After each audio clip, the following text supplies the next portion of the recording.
welcome to QuestJunkiesUK. It's a pleasure to be here with you today, and we are brought to you by the kind support of CZRPG, Phoenix Dice, Trollord Games, and Nathrax 3D Minis. Look out for your chance to win in our fabulous giveaways. Check the session for today's giveaway. And, of course, you can get yourselves a lovely discount over on their homepages using the coupon codes that will pop up in chat. Do not miss this amazing stuff. CZRPG with their beautiful encounter design, maps, a fantastic Patreon for you to join. Phoenix Dice, their incredible, sustainably produced, recycled packaging and everything. The wonderful Click-Clap Math Rocks, do check them out. Trollord Games with their incredible Castles and Crusades original system and lots of D&D content as well. And the beautiful 3D printed and beautifully painted, if you wish, minis of Nathrax 3D Minis. Absolutely wonderful stuff. Please check them out and let them know that the Odyssey sent you. Now, let us also say a huge thank you to the wonderful people over at Sirenscape. Amazing music and sound effects for your games, and just makes the whole experience a completely different level. Check them out, stuff for D&D, Pathfinder, Call of Cthulhu, other game systems, board games, science fiction, fantasy, everything you need. Link in chat for your chance to get a free trial of this amazing product. Now, let's get into the session. To adventure!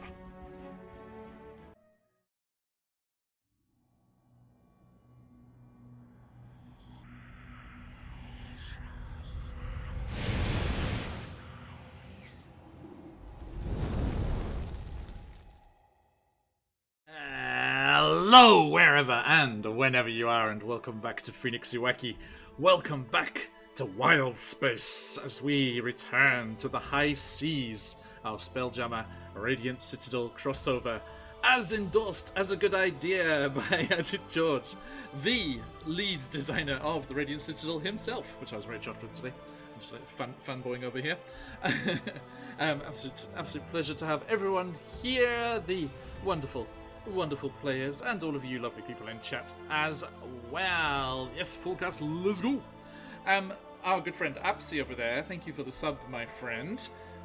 Apsy, I'm not sure if you've been around since this has been happening. We've been doing a little bit of spinning of a wheel of shenanigans with the subs.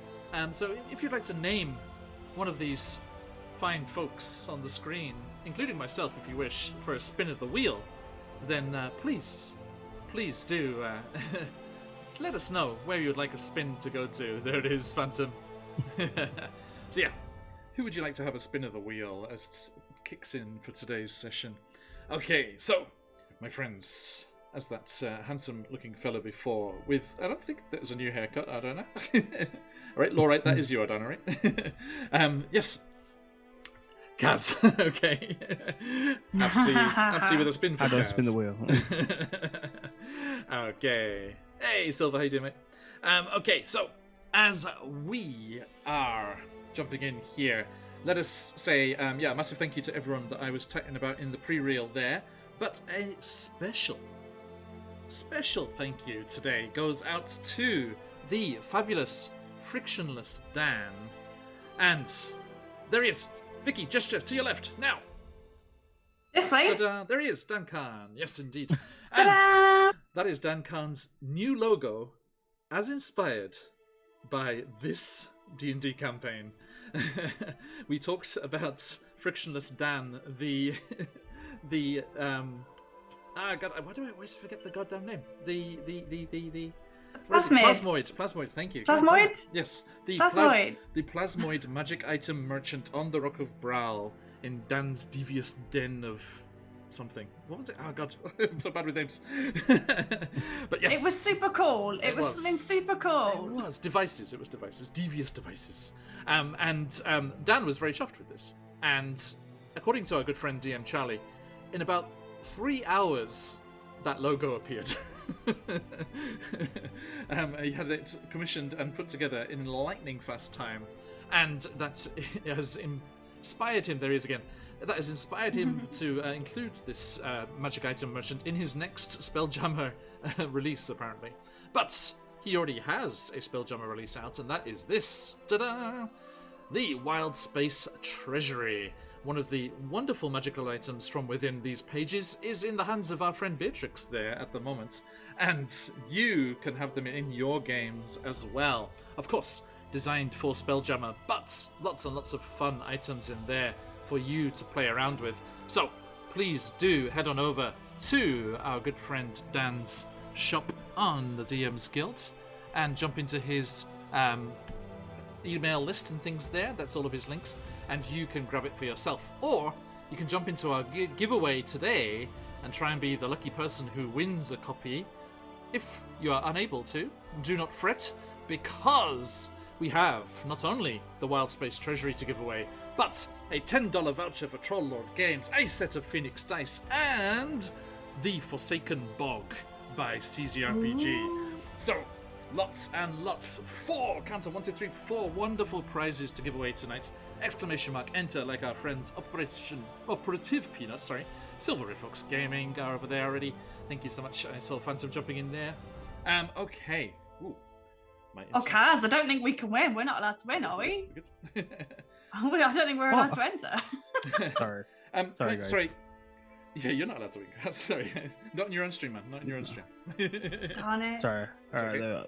I'll pull my... I haven't unentered, I'm afraid. Unvolunteered myself. Good luck, I don't know. Actually, can I get a quick shout out in chat for you lovely people watching? How am I coming across? And is the stream okay? I just got a terrifying grey band across my screen in front of me. It just said, your internet connection is unstable. I was like, no, don't you dare. Not today. How are we doing, folks? Are we sounding okay? I got a thumbs up from Phantom. That's good. You liar! Computer! Don't you dare terrify me like that. Okay, excellent. Well, I'm glad that was a false alarm.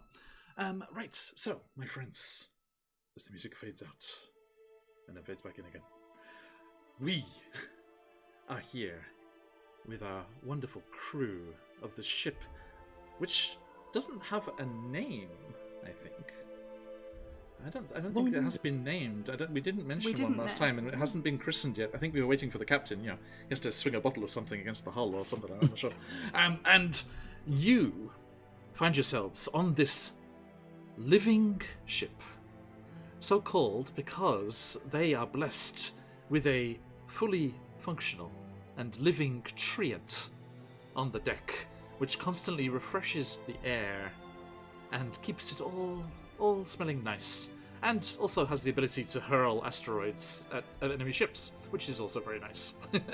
Now, let us not jump ahead of ourselves, though, because as we were last with these fine adventurers, they were in the depths of Garden, the massive living plant organism that pulls together various earth motes and rocks and little planetoids to make one gigantic space port and jungle hideaway for various nefarious groups of pirates and the like.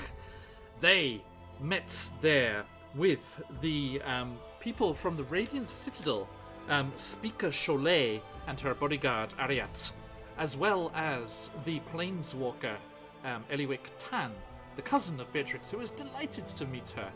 But as they were talking in a tavern in the town of Safe Harbor there on Garden, there was something strange afoot, and everyone had a bit of a reset. And despite the fact that they'd been cousins, Beatrix and Eliwick lost all knowledge of who each other was, and any connection they had via their great uncle, one Arafor Tan, which nobody can remember anymore.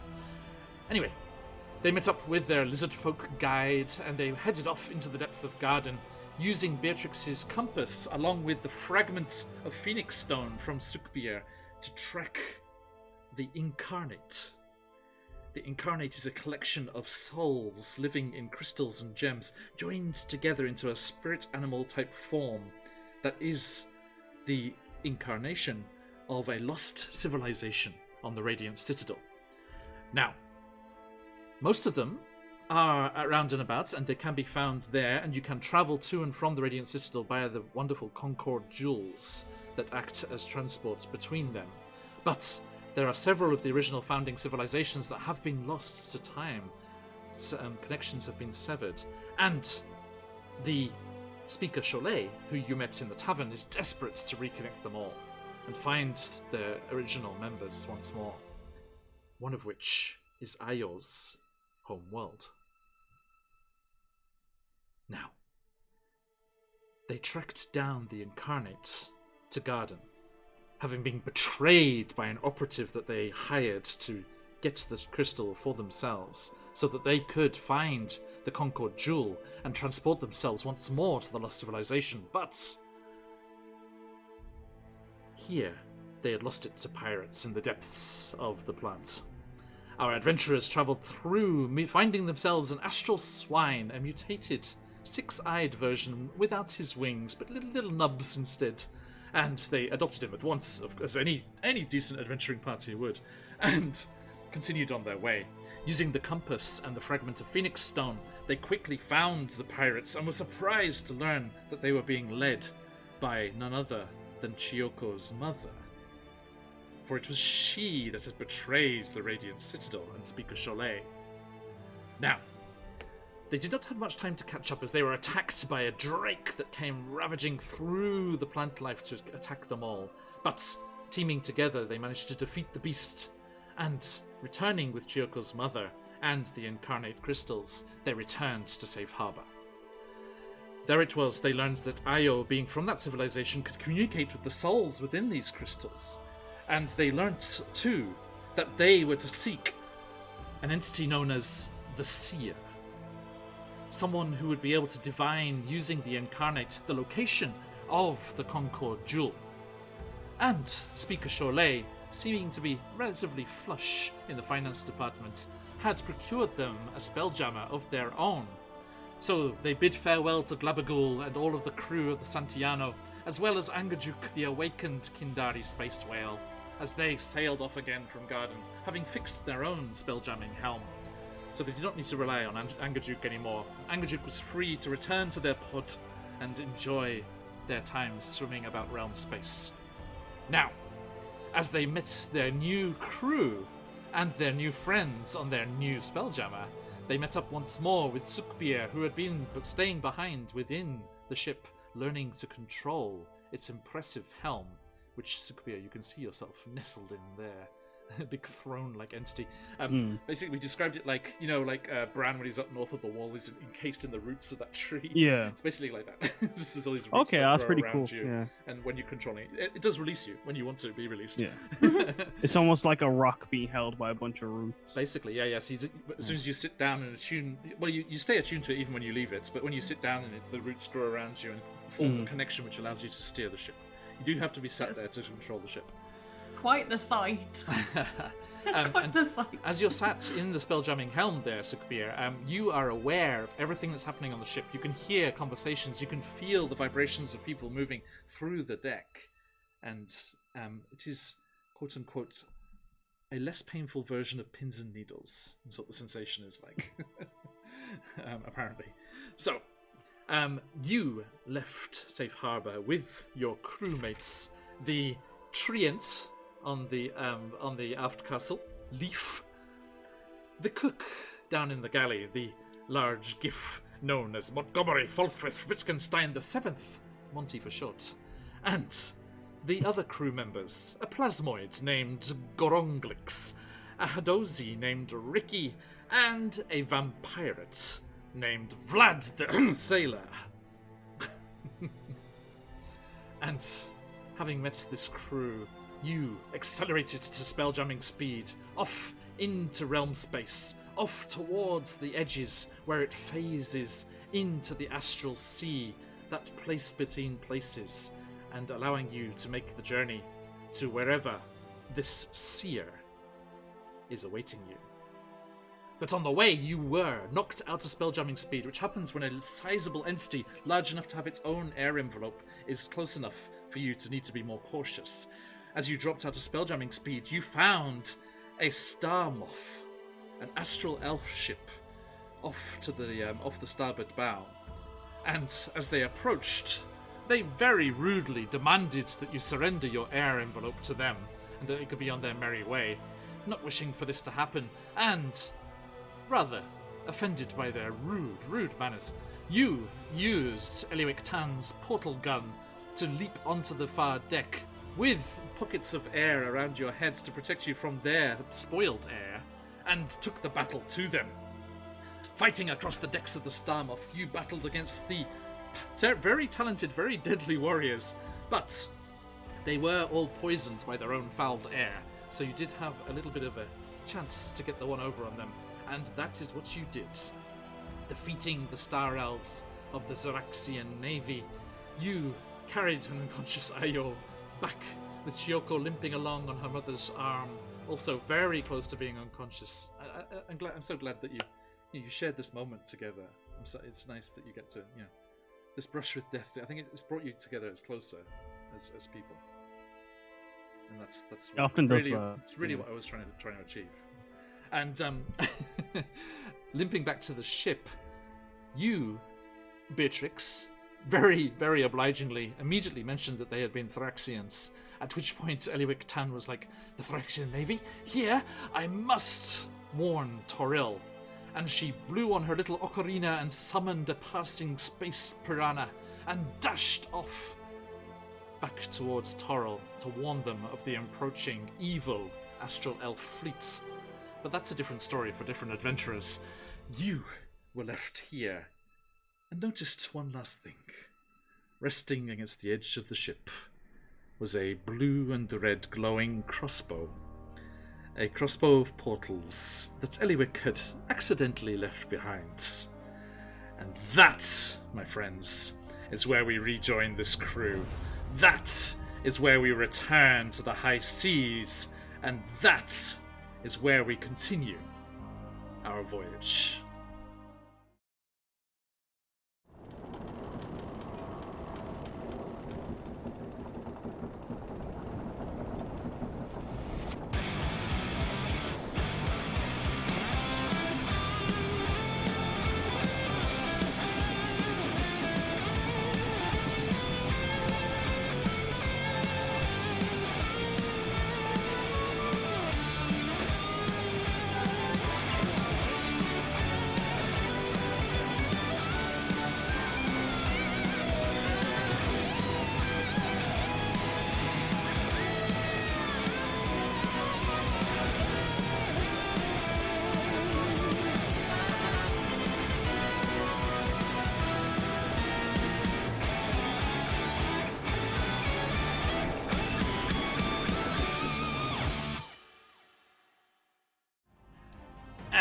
Welcome back. That's fine intro brought to you by Ayo himself, QuestJunkiesUK. Thank you very much, sir. And we shall be shouting out links if you wish to get yourself a fabulous intro as well in just a moment. Let me go around the overlay from myself first and foremost, welcoming back the illustrious Captain Sukbier. Who are you in the real world? Who are you playing? And where are they at, my friends? Hi, KazDM. I'm playing Sukbeer, or Captain Suk, a Tempest Cleric, Earth Genasi, and I'm amongst a bunch of roots in the helm of the ship, just getting used to spell jamming and the such. Yeah. Okay, thank you, sir. And Apsy with an inspiration crystal to applaud the good work of the intro there from our friend Apsy. Cheers, buddy. Cheers, buddy. He's definitely going to need it. Yeah, you're about 2 weeks late. Damn it. Hey, I'm free. Okay, and moving on around, Chiyoko, your good self. Already bejeweled as much as you can be with advantage and disadvantage crystals. I have all the power, all the shiny things. Yay. Hi, I'm Tally. Yep, I am playing the angry kitty / mama's girl now. I've got my mum by my side. Chiyoko. Just kind of resting after that last battle, I guess. It was a bit of a close call. Indeed. So, just counting how many lives I've still got left. So. Yes. Anyone who knows how the CR system is supposed to work in D&D would know that a party of 4 third-level characters should be able to have a decent fair fight against a CR3 monster on their own. All of those were CR3 elves, the Astro Elves, and there was 4 of them. 5 of them. I forget, but they were poisoned, which helped. And I think it was one of my favourite things, which is a fight which comes right down to the line, but then the players are successful. Okay, Ayo, creator of intros extraordinaire.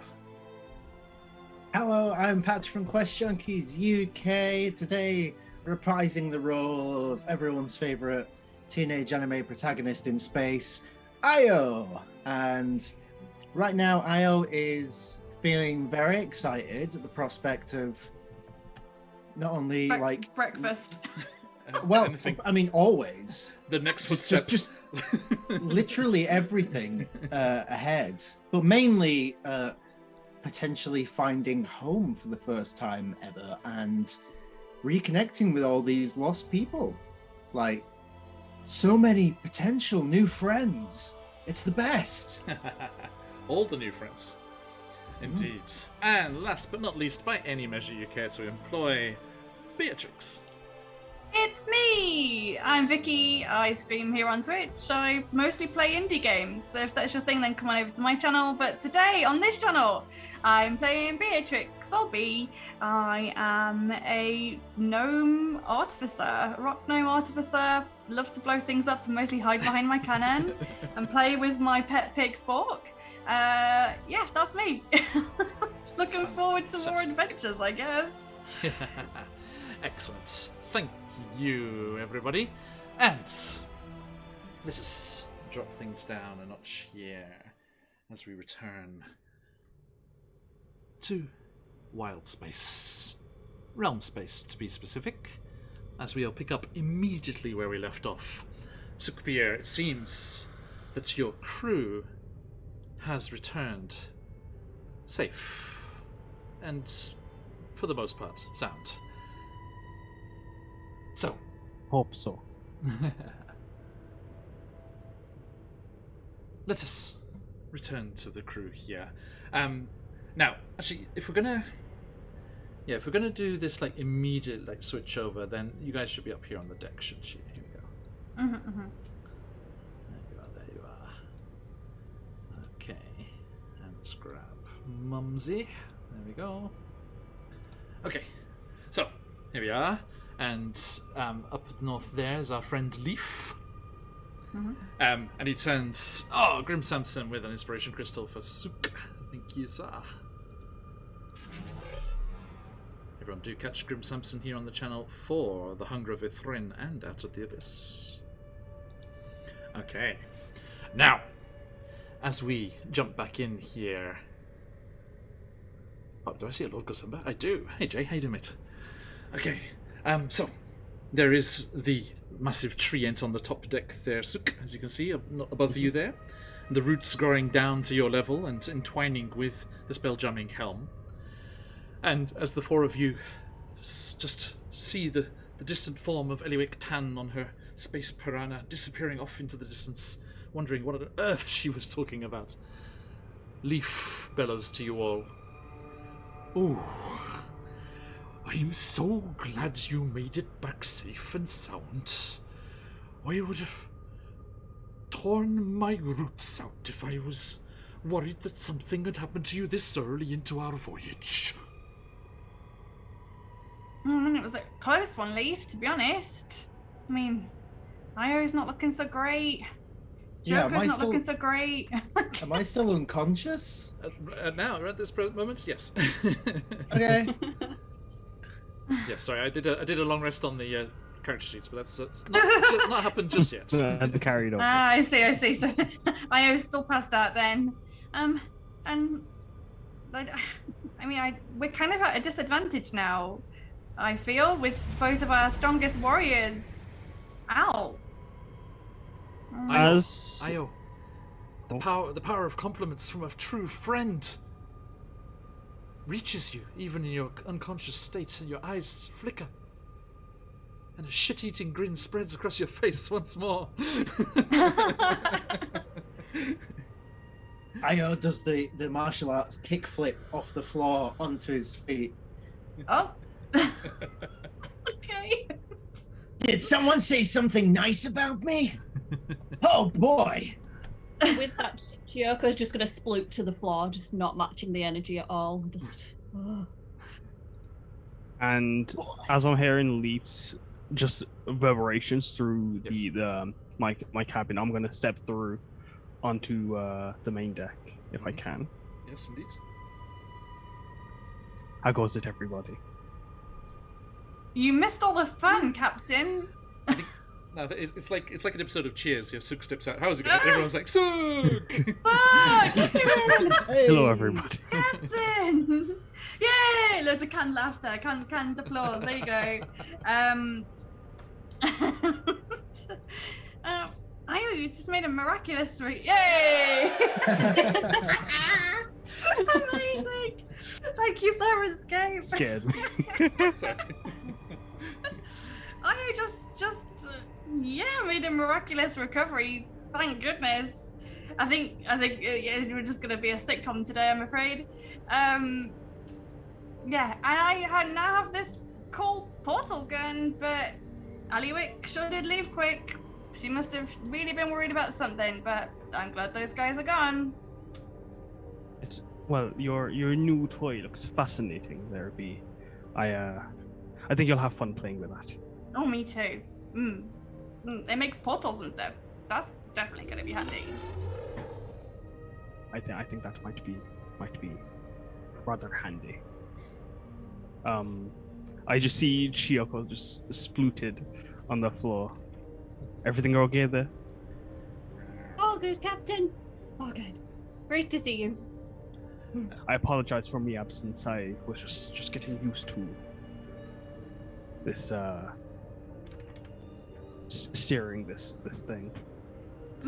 It looks quite strange when you're in there, I must say, Captain. What does it feel like? Pins and needles. Oh. Pins and needles. Okay. Or you may say vines and thorns, actually. Vines and would be more apt, I think. I'm looking forward to seeing how it works. And yeah, it's fascinating. Beatrix, you are a spellcaster. You can be trained. We have the technology. we could have a look at it together and see if there's anything you could do to make it better. Oh, I'd really like that, Captain. Thank you. I think so too. We're just kind of getting used to all of the new crew. Have you had a chance to get to know them? As you say that, Beatrix, a ghostly figure, pale of skin and white of hair, just comes rising up like an apparition from the decks below. Blah! Captain, you have arisen from your chair as I have come from beyond the deck below. Is everyone okay? I'm Vlad, as concerned. I could really go for a bite. Do you like a bite? That sounds like a wonderful idea. Won't you accompany me, Ayo? Sure, why not? Here, by the way, we now have art thanks to the Spelljammer Academy, so everyone who knows who these are in another life, please ignore them. Here is Vlad the sailor. He's a handsome fella. Yes.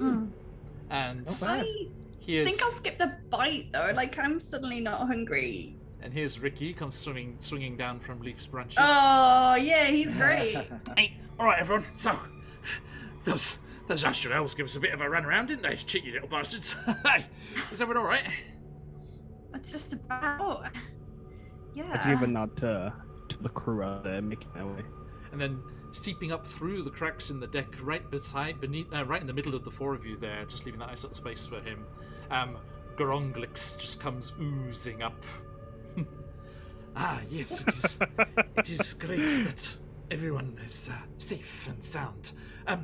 Young Beatrix, you see, I found some clothing. It's like hey, we kind of have the same thing going on here. If I turn mine round like this, I must confess there was a certain amount of inspiration given. Oh, well, I mean, considering we didn't get off to the best start, I'm really glad that I've inspired you. Yeah, great.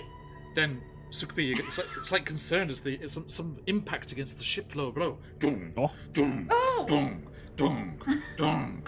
And you see Monty, the chef, come stomping up from beneath decks. Oh, Oh, is everyone okay? I was very concerned that everyone had a terrible time. Is everyone... all sorts of things going on. You calm down, all Monty, need calm yourselves a good, solid meal. That's what you need. Yes. At once, But nothing that pancakes and muffins can't fix. Right, I shall get cooking at once, Captain. maybe some fruit too, maybe to be a bit more colourful and more bright as well, please. Thank you, sir. Good idea. Fruits. Yes, Captain. There's a stomping off down below decks.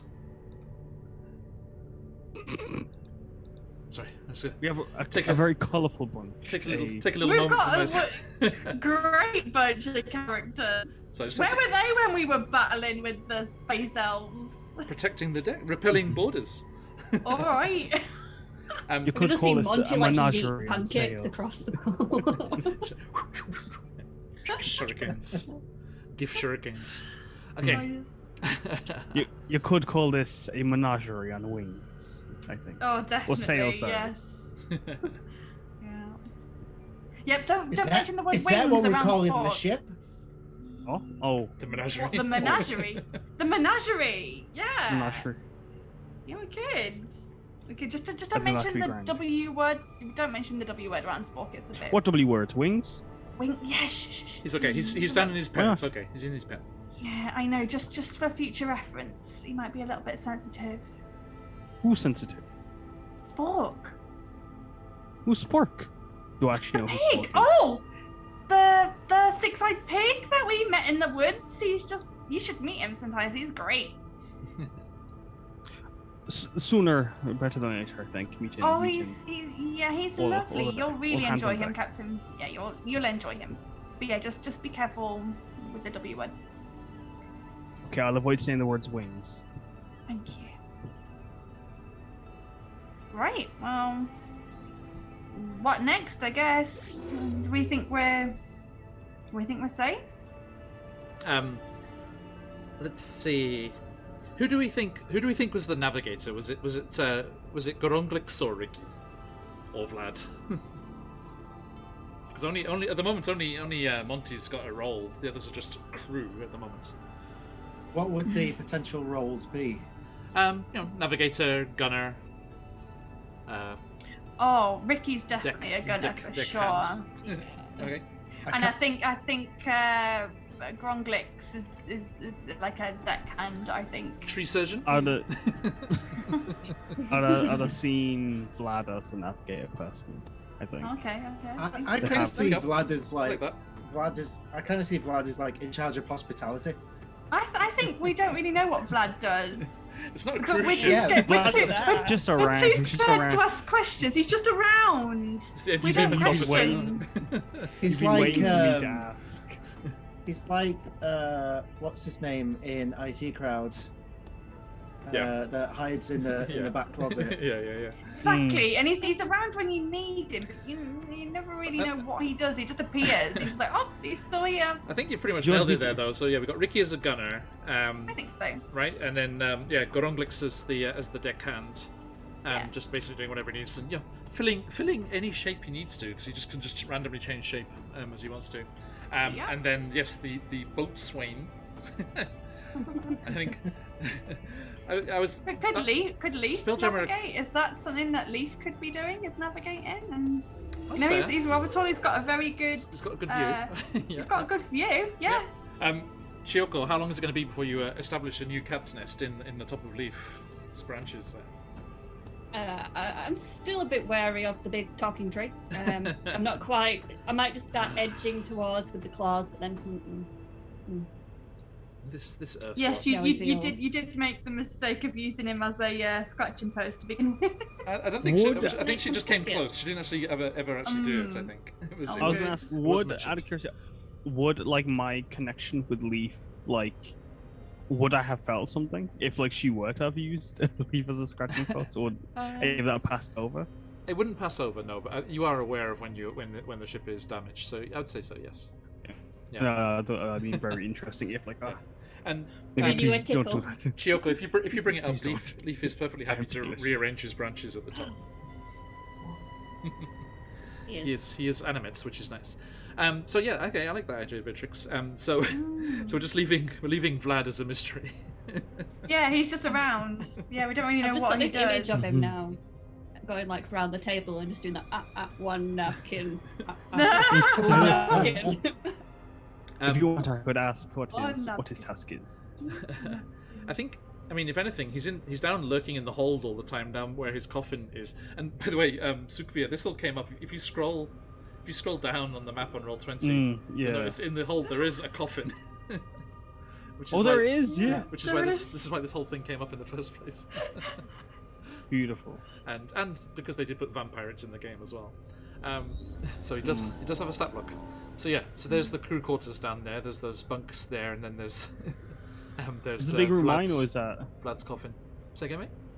Is That's the big room that's mine? the stateroom. That's the stateroom. Ah, No, so the big room at the bottom there, Choco and her mother have taken that one. But okay. that said, Eliwick is gone. Ah, yes. So Chioko, are you going to move up with your friends into the crew quarters there and leave your mother in the stateroom? Yes. In I style. want to be with friends. Yes, and I think on the map, like on the official living ship map, this room here next to Spork in the south side there, that is labelled as the Spelljammer's room. But I think it makes more sense for you to be where we had Eliwick just before, which was here, because that's got roots from the tree coming into it, so you have that connection with Leaf still. So yeah, let's say Suk, let's say yours is this south one here. gotcha. And then Io was in that north one there, right? Last time? And then Beatrix is in the northeast one here. Yep. So, Chioko, do you want to take the southeast one there? Yes. Noted. Next to the captain. Indeed. And Spork, more importantly. Furthest away from mine. That might be dangerous as fuck. No, That's fine. friend, not. I'll behave. Claws are in. And Sukvia, where's the I do believe in handbags? some cultures they do eat their friends. To be fair, just I to make a mean- note. Here's Yeah, my it's not here's great my attempt tradition. at the incarnate, Suk. Oh, I love that. Yeah. It's gorgeous. So that is hovering like a chandelier in this central room here, just before the cabins.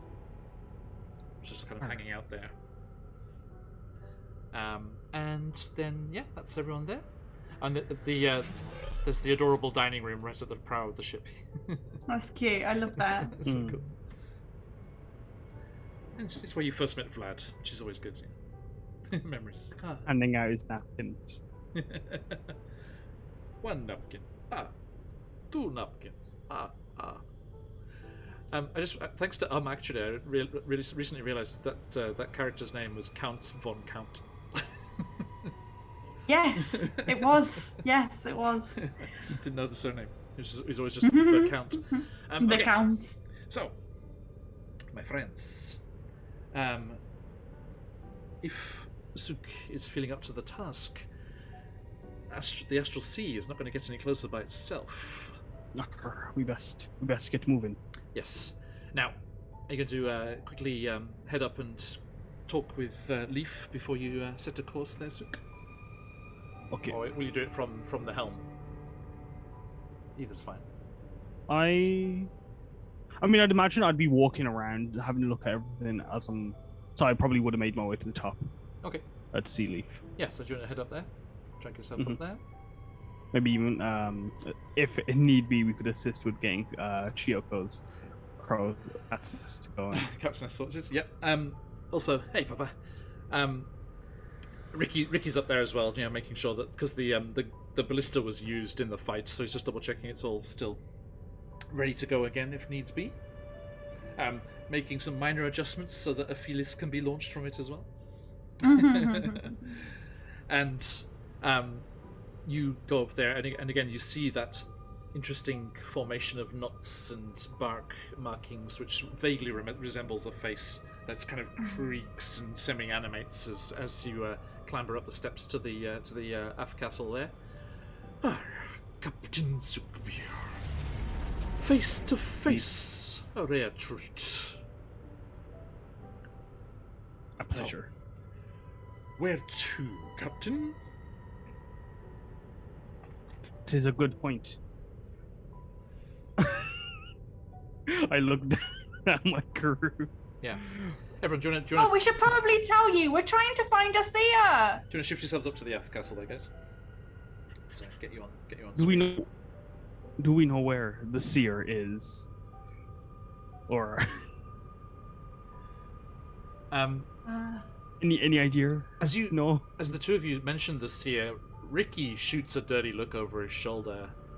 He's like, "Oh, bleeding elves.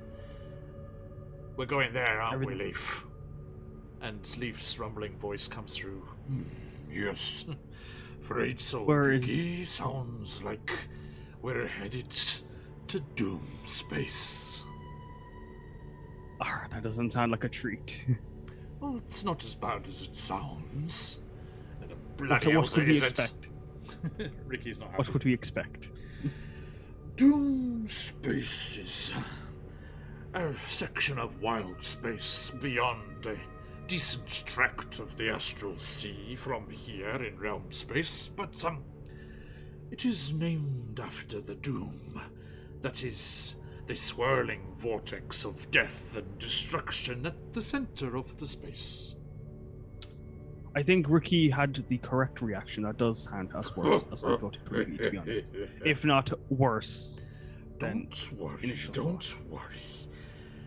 The seer that young Eliwick was referring to is old Granny Stardust.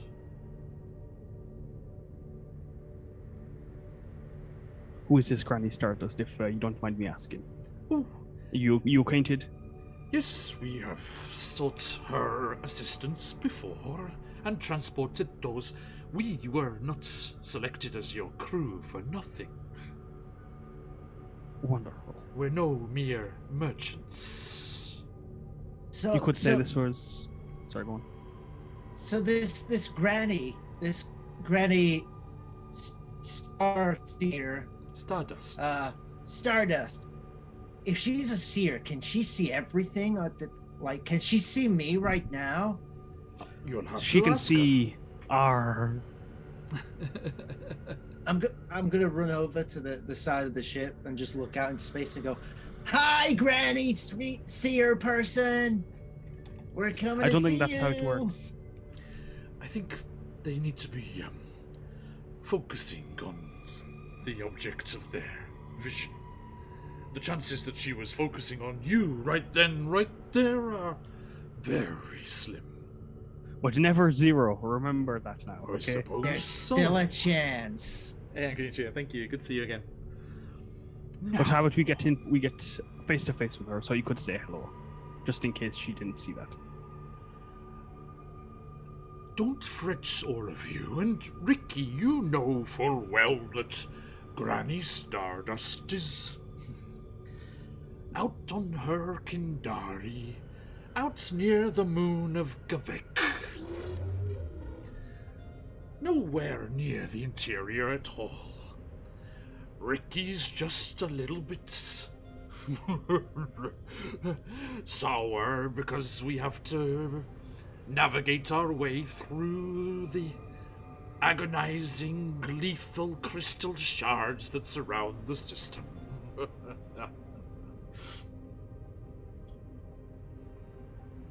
That'll be an event, I think. Yes.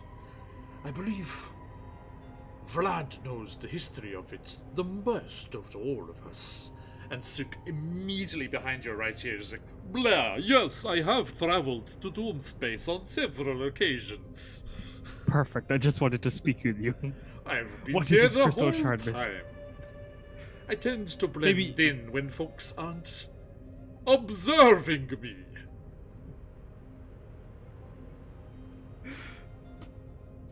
I'm sorry if it's a pain in the neck. Sorry. What was that last comment there you just made there? A pain in the what?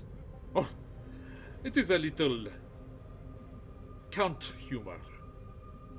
Can Something- I attempt? Can I attempt wow. to sneak up behind the count? You could certainly try. Okay. Natural 20. You're gonna focus on Nice. those phoenixes fly. I was about to look I'm at his gonna passive perception, but I shan't bother. I'm gonna sneak up just like he did with Sook, and I'm just gonna wrap my arms around him and give him a big hug from behind. He's I can do it too. He's almost freezing to the touch. Oh, you need a hug. You're cold. Now let me try and warm you up. Oh, I assure I you, I don't- am quite fine. I mean, I could crack your back while I'm here. I'd like to see you try. Okay, I'll try. Okay, now Strength I check. need the stat block. Maybe we don't need to test each other's strengths right now. I actually no. I'm just gonna. I don't know if he has this ability or not. I'm not even gonna look. Io, as you start to squeeze and like try to maneuver that into that position to crack his back, there is a, and the little bat just goes. Nice. That's a nice trick there. The history lesson will have to wait for another day. That Could it was not so actually? cute. That's hilarious. While all of this is happening, though, I'm gonna go and have a little look at the helm. I'm fascinated by this helm. I want to go and get a closer look. While everyone else is upstairs, I want to go and have a little look at the helm. Okay, it's there. Please help yourself. Okay, Leaf. I think we're gonna head to that moon that you mentioned earlier. And I think Right. Well, if you can place yourself in the helm, then I shall do. we will make our way to the Astral Sea. And we can complete your training. Sorry, Vlad and Leaf are bleeding into each other. Oh, I did wonder what had happened there. Leaf is becoming that tree from Barovia. It's like, no. Bleeding, you say? Beatrix, you make your way and you stand there in front of the large, almost kind of like henge-looking construction of natural stone, with the wood and roots and branches and leaves twining around it like some ancient temple ruin in a jungle, but just very focused on this one spot. And you hear a slight creak of floorboard behind you, and Mika's there. Okay, Beatrix. Hi. Just looking at it, really. It's fascinating, isn't it? Have you ever seen one of these? I've had the pleasure of travelling on several spelljammers, but never a living ship. Mostly damselflies, hammerheads, and the like. Cool. Can you explain it to me? What does this do? And I just point at like a random bit that looks important. Every helm is different. Many of them custom made for the pilots, I believe. But from what I've observed of your captain, it seems to interface with the body and read the thoughts and intents of the pilots, and a mere thought will send you on your way. Although we all get to experience that soon. That's incredible. I've Are never seen these anything thought- like it. Yeah, this is Out of this- curiosity, sorry. unlike Are anything these- I've ever seen. So Are these thoughts visualized or like? So if I was thinking something, would it appear or? Because I think No, it it's- doesn't create Dang. illusions. Yeah, just steers the ship. I was gonna say, because like in my head, I just imagine like the pendulum, like of like rocks, just one rock, and then just maybe just something silly. Is it pendulum? So I thought you were going Vecna on everyone's ass. yeah, I was like, what's going on here? Should we be worried? Have you turned evil? That Me? would be a flip, Evil? wouldn't it? No, don't worry about it. Going I freaking, would never. It's the, I would it's- never produce such a twist. It's the Vecna. Crap! What's the horror sci-fi flick? it's full of stars. So, Event Horizon. never mind. I was see. not going to say that. Yeah, the Vecna Event Horizon crossover. That's quite a reference there, John. Check it out. Quite an obscure one there. If you like horror movies, check it out. It's fantastic. It is a good one. I've seen it. So good. Anyway, back into character. Yes, indeed. So yes, you you see the helm there, Beatrix, and Mika said everyone was going to experience it soon. Everyone, not just the spellcasters. Yeah, and you said everyone, and she's like, yes, you've never been in the Astral Sea, have you? Can't say I have. No, I've never really, never really wandered outside of. Well, Toril? yeah, I've never. Yeah, exactly. Yes, I'm so glad I got the chance, and I'm so glad that Chiyoko and the rest of you are here as well. And thank you for keeping her safe. Oh, I'm more like the other way around, to be honest. She's a strong little girl. Yes. She really is. But yes, in the Astral Sea, a mere thought, and you can travel in any direction. The ship is a mere formality at that point. It's more for the sake of having it on the other end than needing it in the Astral Sea. You can travel by thought. Can I reach out and touch it and see? Just gonna touch the stone and see what happens. I'm curious. It's like a magical item. It would take an hour for you to attune to it, and it would require Suk. Although there are rules in the Spelljammer book for dueling Spelljammers, you have to where two spellcasters mentally duel to take over one Spelljamming helm. So if you ever want to, if you want to, take it by force.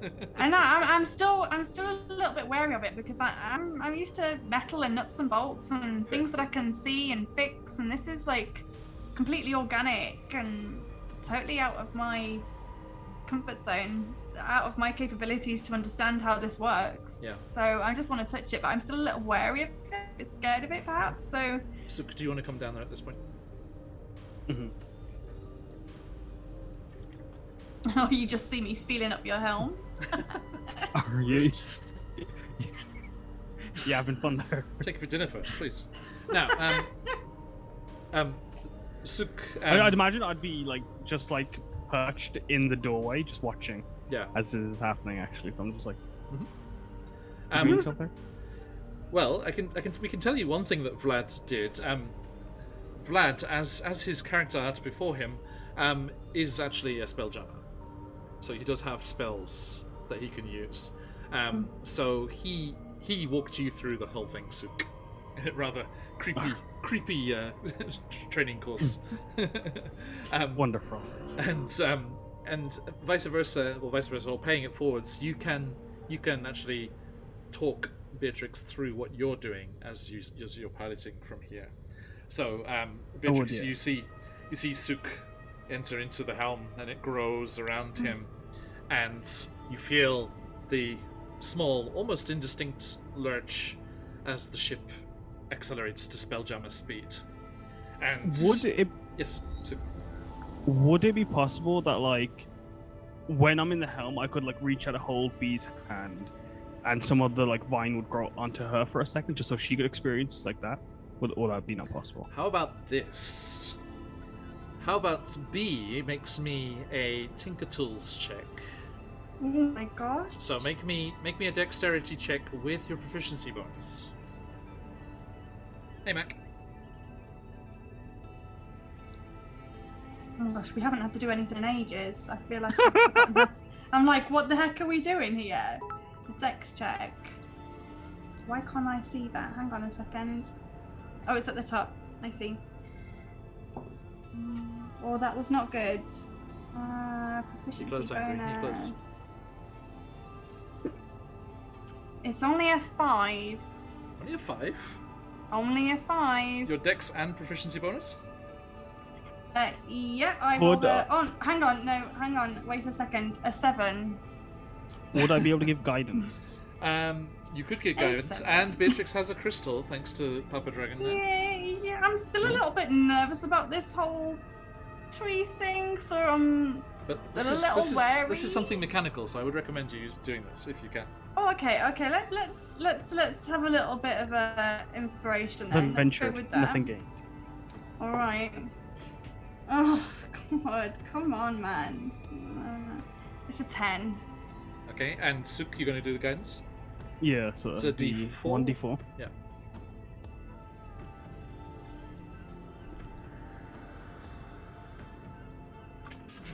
Thanks for the hydrate. What's your D4 there, Beatrix? I was saying, do I roll it or does B roll? I think Oh, Beatrix yeah. does. I'll roll it. It's No, I'm fine. saying. I would say It's like a 4! Hey, there we There we go. go. So that's a Nice. 14 in total. The DC was 12. With your familiarity with the workings of ships and mechanical things, you are able to integrate your homunculus into the Oh, I do spell-jamming get actually. helm. I get twice my proficiency bonus if it's a magical, technical, or alchemical device. There you go. So yeah, plus your proficiency bonus again. So we're 16 then. Okay. So you managed to integrate your homunculus into the spell-jamming helm, and then it uses its telepathic link with you to show exactly what Suk is seeing and Oh experiencing. my God, that's so cool. What is Toby doing? This is amazing. Buzz.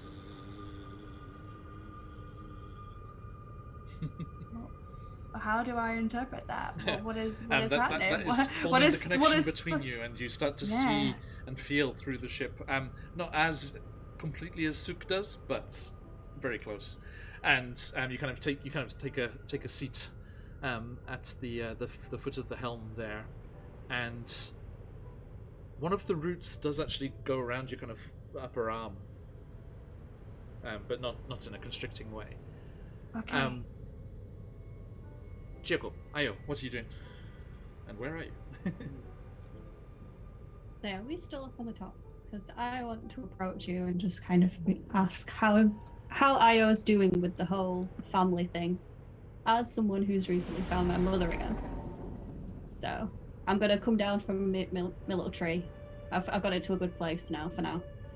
And yeah, I'm going to approach Io. I think Io is just like probably training, so he's like shadow boxing in the corner. I'm like, I gotta get stronger. Oh, hey, Chi. First, for once, I'm not going to be angry. I'm just like, Oh no, that's not a good sign. no. I just wanted to check on you since you were passed out about 2 minutes ago, and a lot's been going on around family lately. How are you feeling?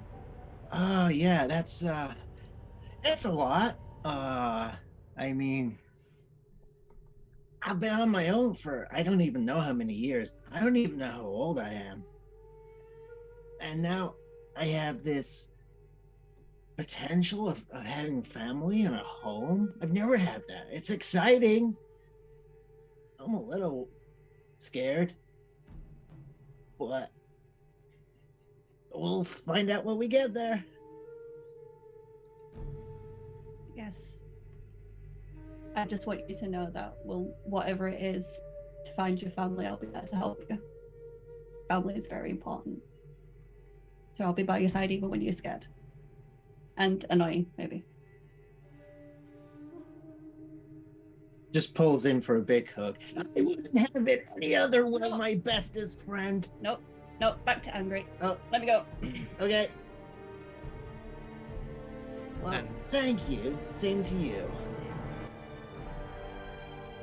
As you have this moment and embrace, there is a small lurch, and realm space elongates and stretches across the infinite horizon as the glowing clouds of dust, planetoids, asteroids, and winking stars vanish behind you as the ship, accelerating to spell-jamming speed, hurtles through realm space towards the outer limits and the border of the astral sea. As the two of you stand there looking into the horizon as it streaks towards you, Chieko, you see Mika come up the steps, clearly having been just stood there. And she comes over to you.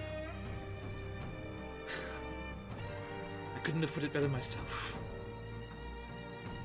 Chiyoko, I'm so sorry. I had to leave you. All of the hell that you went through to get here, to be this amazing person you've become.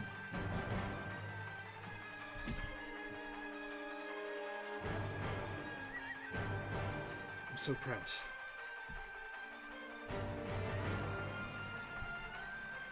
Question is, what's waiting for us, eh? What's out there? And as she points a white fluffy paw towards the horizon there, towards the prow of the ship, you see the space around you start to lighten, as if you're going into a fog bank, and the darkness of space starts to wash out into this silvery white just essence surrounding all of you. And Mika turns to you. I was just talking about this with Beatrix. You'll love it here. And she runs towards Leaf, leaps, puts one paw on his trunk, pushes off, and basically just Superman flies off the deck. Come on! Just will it to be, and you can! I'm just gonna, oh hell yeah, I'm gonna force it. I have never been more excited in my entire life. Chiyoko, Ayo, can you tell me your intelligence scores, please?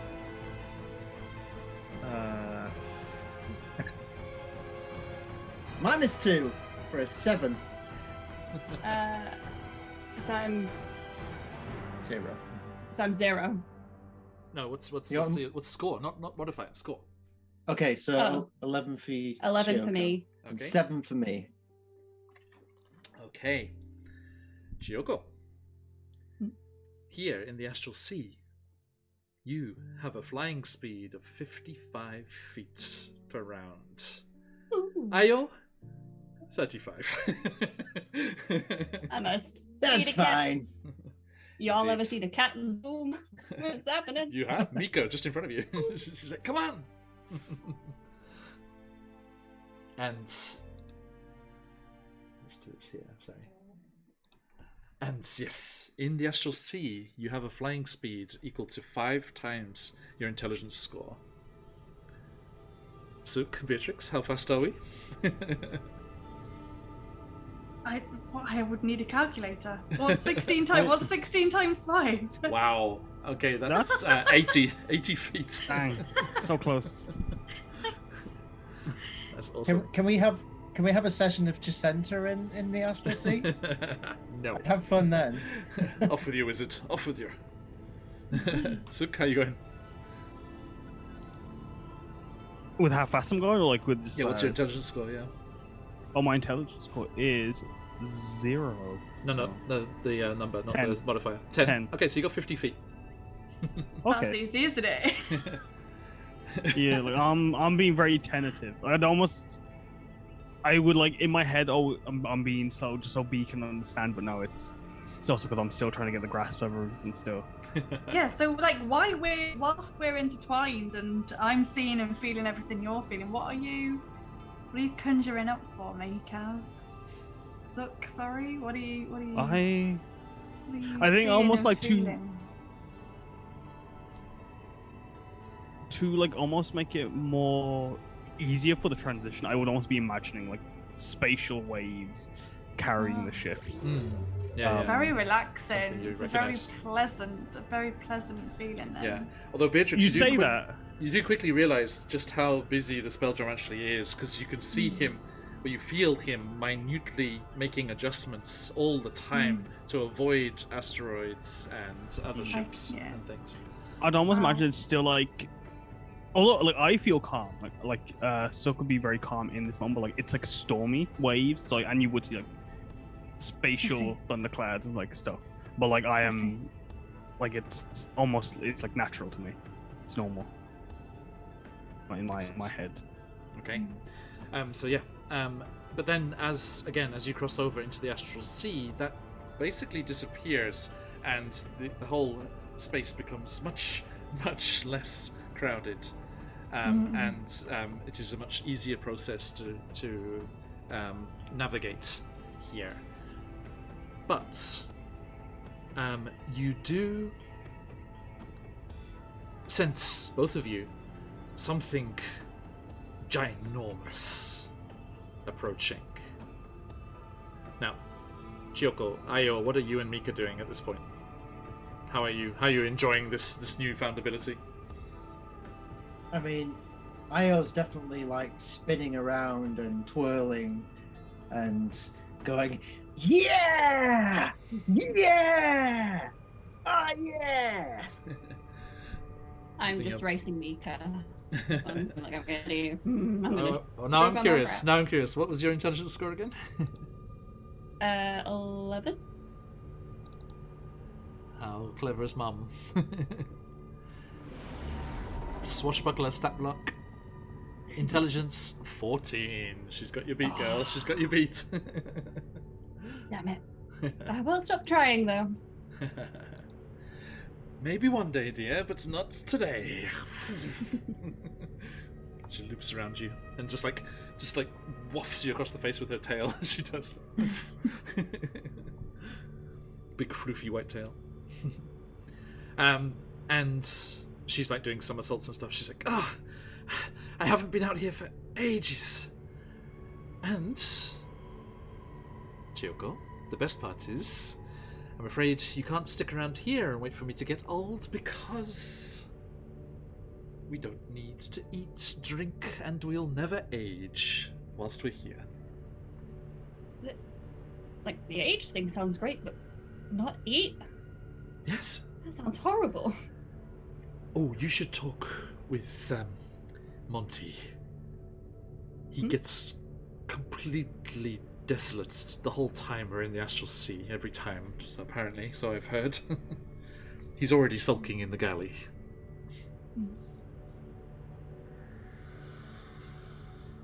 So when you feel the ginormous thing out in space, how do you feel? Are you scared of that, or is it... So you've never been in the astral sea, so you're not sure what's going on. Yeah.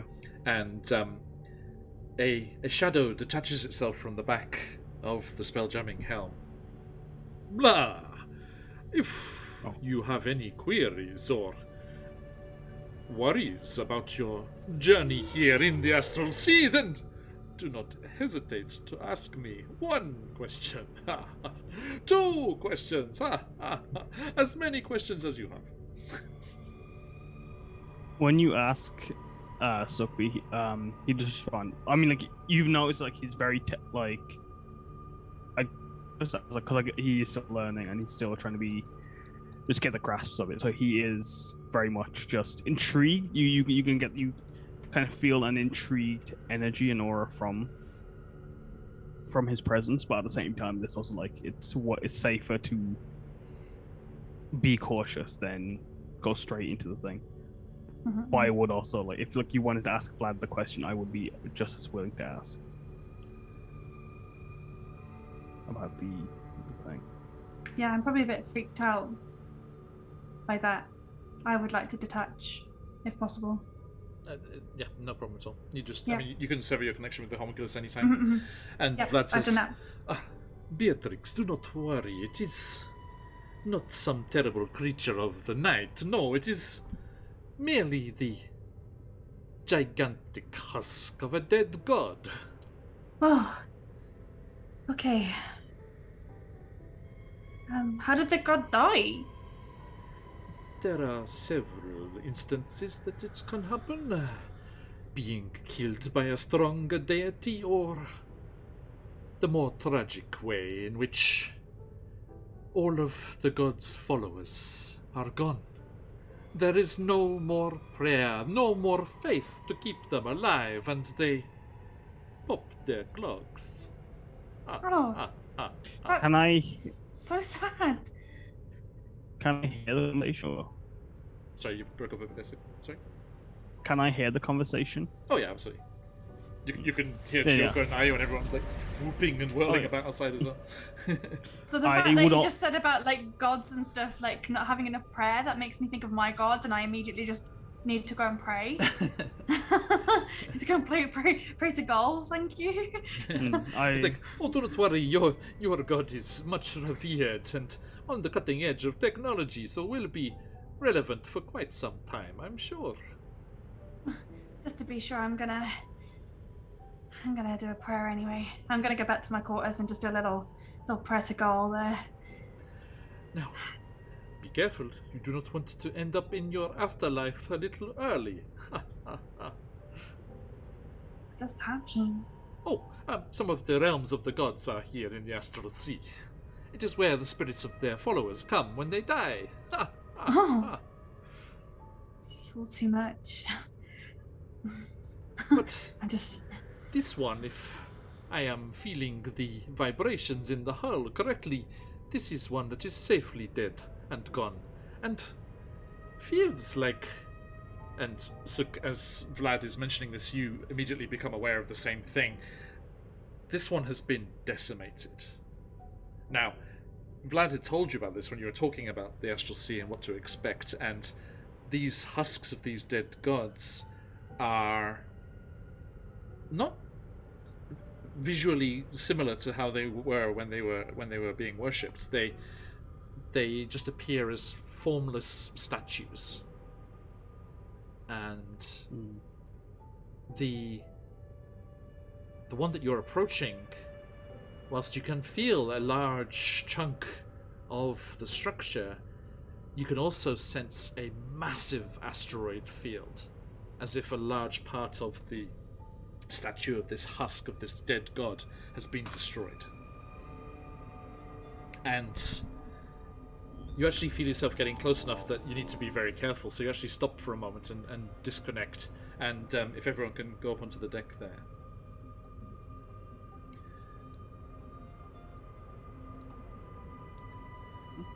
Yes, just go onto the main deck. Yeah, it's the easiest. So I yeah, will you be all. very solemn.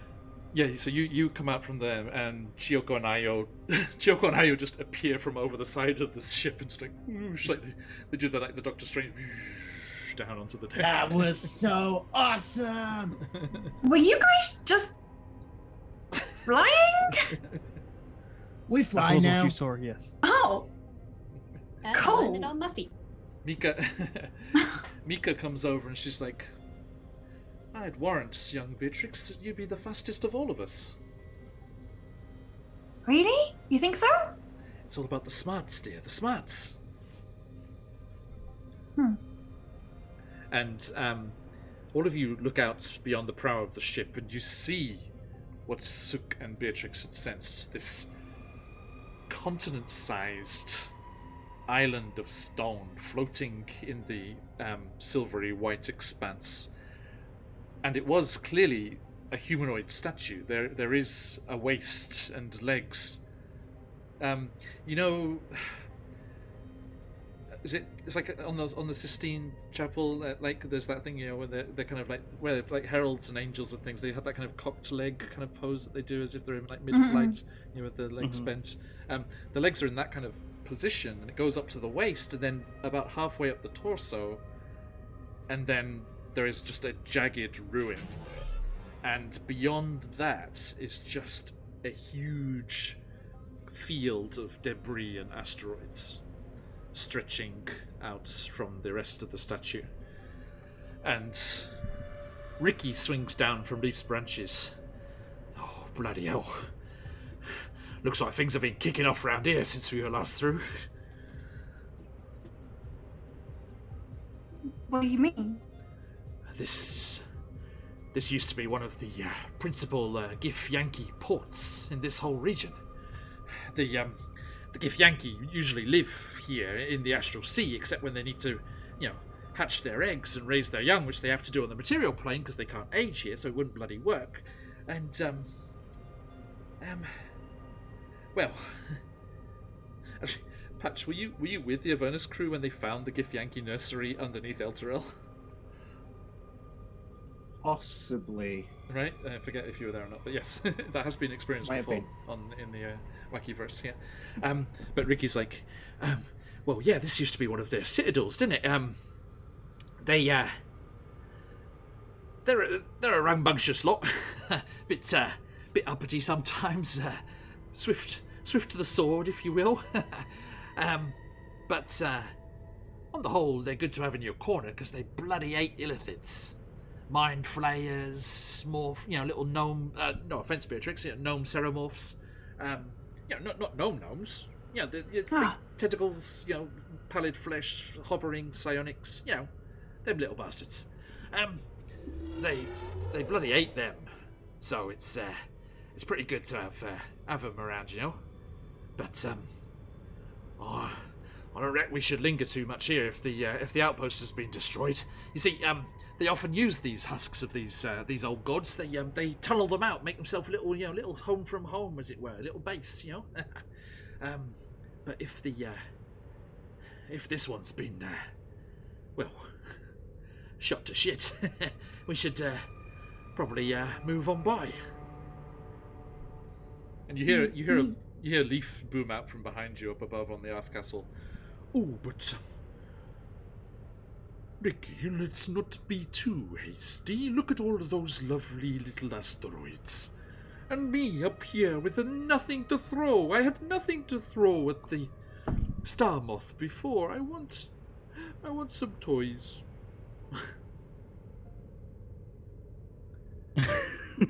He wants the asteroids. He wants... Yeah. Captain, the treant wants to loot. I think more tools in our arsenal might be pretty helpful, personally. As I mean, if we can fly now, then we can go out and get them, right? I think that just one weapon is barely enough. If you can arm me with some of those asteroids, I can throw them at the enemy. Bash big holes in their ships. If we got just a bit closer, do you reckon you would be able to reach and grab some? Oh, just pull alongside. I have full faith in your navigational abilities to get us through without dashing us to pieces. I kind of want to fly and see if I can grab one. I agree. Oh, well, let's all pitch in, shall we? It'll be a story to tell. I just want to give it a go. Which one do you want, Leaf? Just point a branch at one. So yeah, Suki, you're going to pop back into the helm and steer towards the asteroid field there. Okay, There is actually mechanics in the Spelljammer Academy. The cadets have done this. There is an asteroid field you have to get your way through there. So let's see if you can do this. Let me quickly pull up those rules again. Realm space sorting. That's right. There we go. 2 seconds, folks. Doop-a-doop-a-doo. Oh no, it wasn't. Sorry, it's trial by fire, sorry. There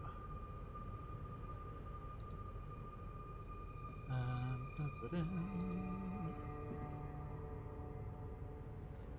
go. Okay.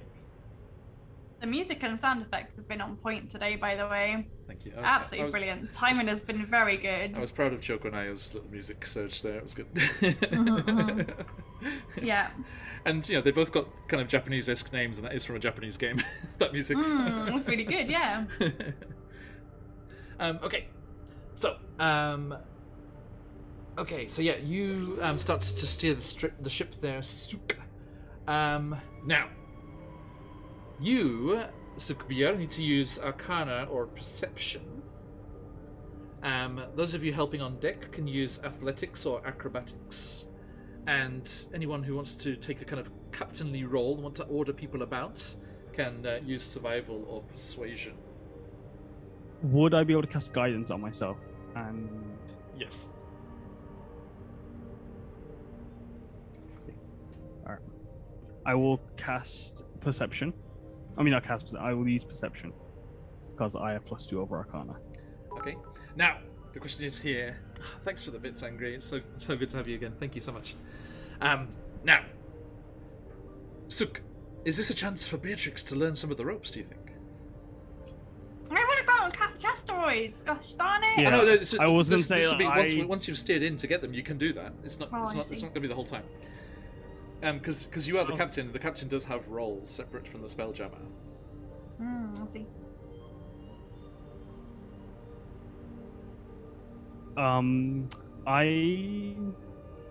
I would offer, but I also would imagine B would rather. I feel like if B was more anxious with normal flight, this may be even more anxiety-inducing. I'm not ready. Yeah, I would offer, but then I think That's you stay on top of the sex. You worry about Yeah, that. I'm not ready. So I you can get- stand and watch. So but... you're gonna do shipmate stuff, Beatrix? Yeah, sure. Okay. Now, Chiyoko. Do you want to try a captain role there? If you want to climb up to the cat's nest and shout out to the others. I think Okay. that makes sense. Right. Yeah, So, Suk, are you going Arcana or Perception? I'm gonna roll perception, Okay. and I'm gonna use my advantage because I am nervous about this. First roll was 19, so maybe not. And the second was 10. 2 seconds. No worries. We're going to do it. This is a group check, so we'll see if you get the average Okay. past the DC here. So which are you using? I used perception. Perception. Okay, what was your roll? It was 19 plus 2 with guidance. Okay, so 21. Yeah. Okay, thank you. Chiyoko, from your cat's nest, would you like to use Arcana or Perception? Oh, sorry, no. Survival or Persuasion?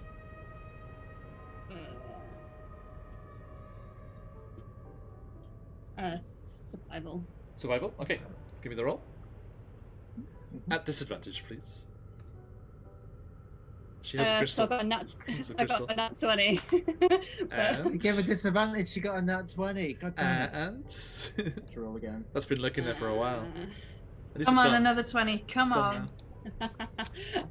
6. now. Okay, thank you. Ayo, are you going Rule. athletics or acrobatics? I'm going acrobatics. Okie doke. Do I have an advantage, Crystal? Yes, you do. I'm using it. Feel free. Okay, that's better. 18. Okay, thank you. And Beatrix, are you going athletics or acrobatics? Acrobatics for me. Okay. It's an 18. Excellent. Okay, divided by 4. Okay, so Sukpia, you use your perception to feel through the senses of the ship and try and avoid the outlying smaller asteroids that aren't large enough for Leaf to use, but still dangerous to the ship, and do manage to avoid those and steer the ship true. Chiyoko, you attempt to spot them coming from your vantage point up in the cat's nest, but this is a truly alien experience, and you're too fascinated by this gigantic lower half of a statue that's just stretching off beyond your viewpoint here, and you stop watching for asteroids as you're doing that. Ayo, you swing very, very adeptly around the rigging and pull in the various sails and trim them and collapse them as an asteroid comes sailing past that Chiyoko missed, and do manage to do your stuff there. And Beatrix, you're doing the same. You're not losing it. I think your advanced intelligence score is helping you Yeah. here as you're actually flying But around also, the I'm deck. very familiar with ships. If anything That too, looks that too. vaguely ship-like, then Indeed. I'm on it. It's fine. Sails got him. The DC to Yeah. pass through undamaged was 13, and your total, as averaged across the 4 of you, was 15. Easy. So, you Easy. do successfully avoid and get close enough to the larger asteroids, and please describe, how are you harvesting these? Leaf just kind of like creaks and leans over and like scoops a couple in. Let me have a look. What have I got in my inventory? I think Imagine Io's they're going to be too big for me to... Well, the thing is, you could just fly off the deck and push them.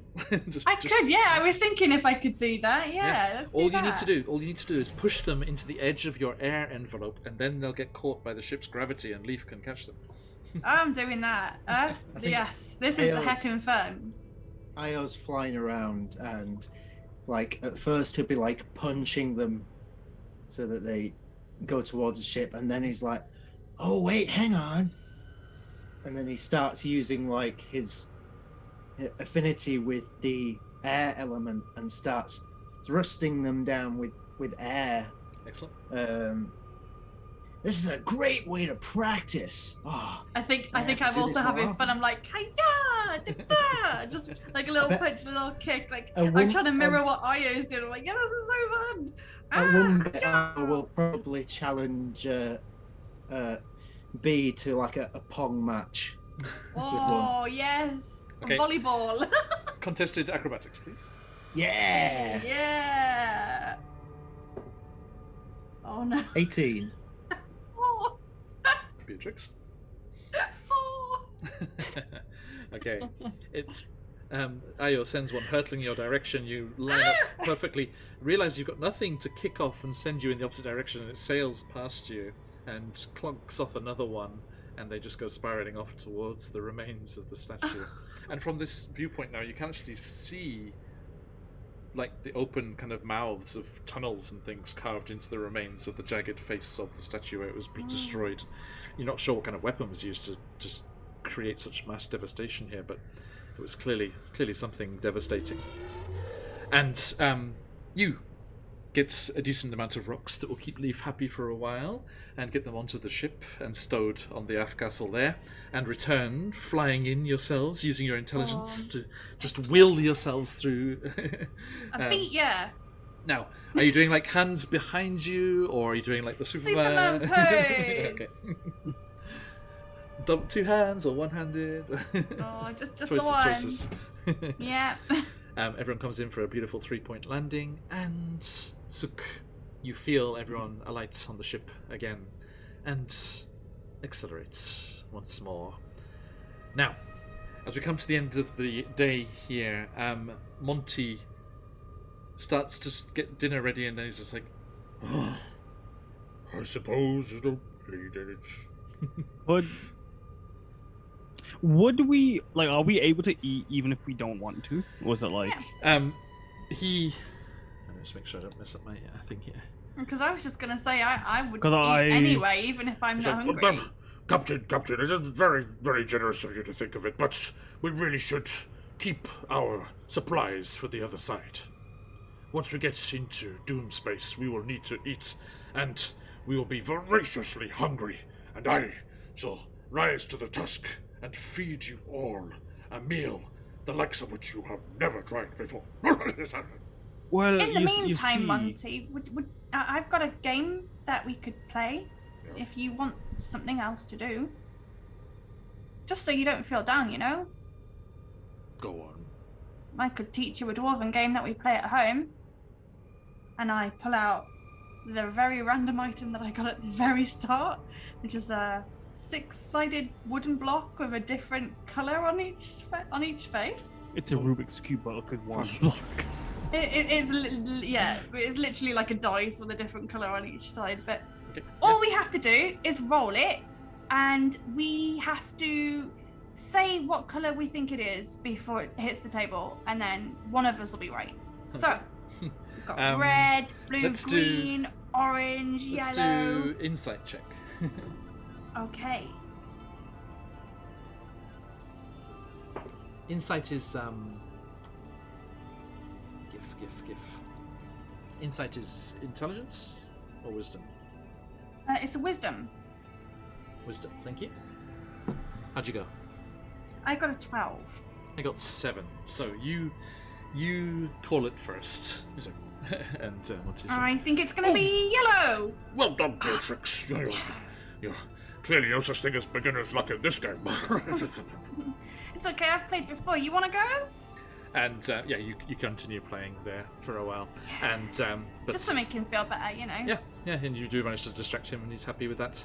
Now, as the time goes on here, you don't need to eat or drink, but you do feel mental fatigue and the urge to sleep. So, if you would like to make your way to your cabins there. That was fun.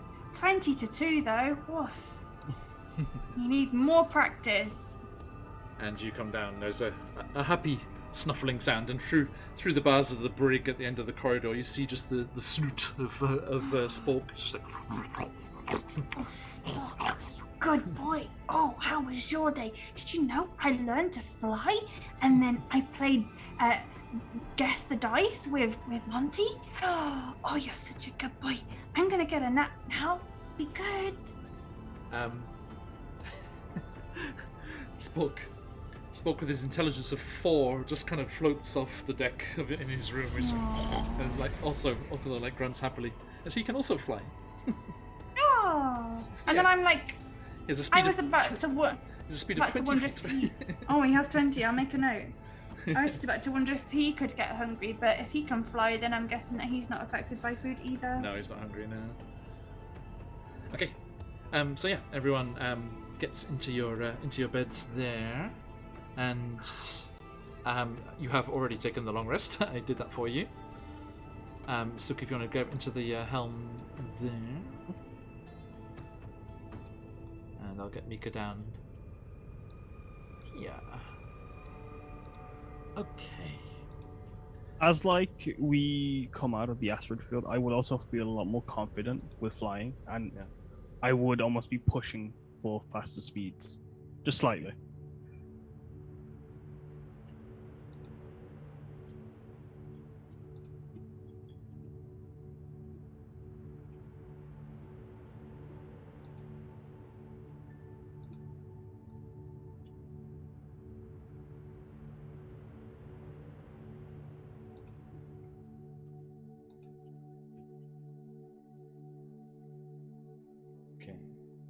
So, you accelerate away from the asteroid field and the dead god, the remains of the dead god, and the rest of you are sleeping sound. And, as I said, you take the benefits and receive the benefits of that long rest until the next day, when you are all awoken by a near ear-splitting scream from Mika. I would like all of you to roll a D. Hang on, I need to double check. How much was this?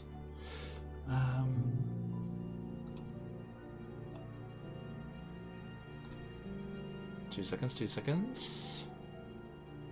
Oh, hang on. Sirescape's being overexcited and playing 2 things at the same time. Sorry, folks. Let me do a quick reset here.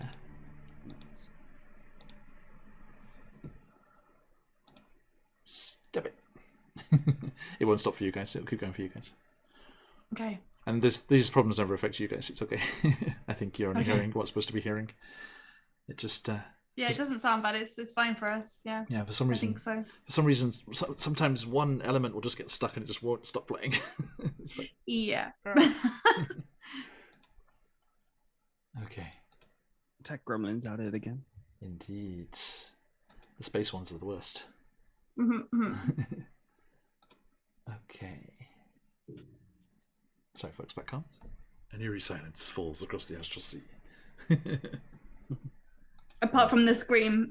Apart from the scream, yes. And People Chiyoko. can hear you scream in They can, wild in the astral space. sea, yes. Chiyoko, you recognize it as Mika's voice.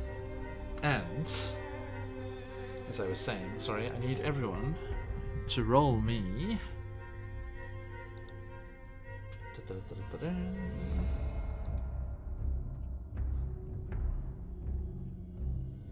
a D10, please. I've got a 6. 6. I got a 10.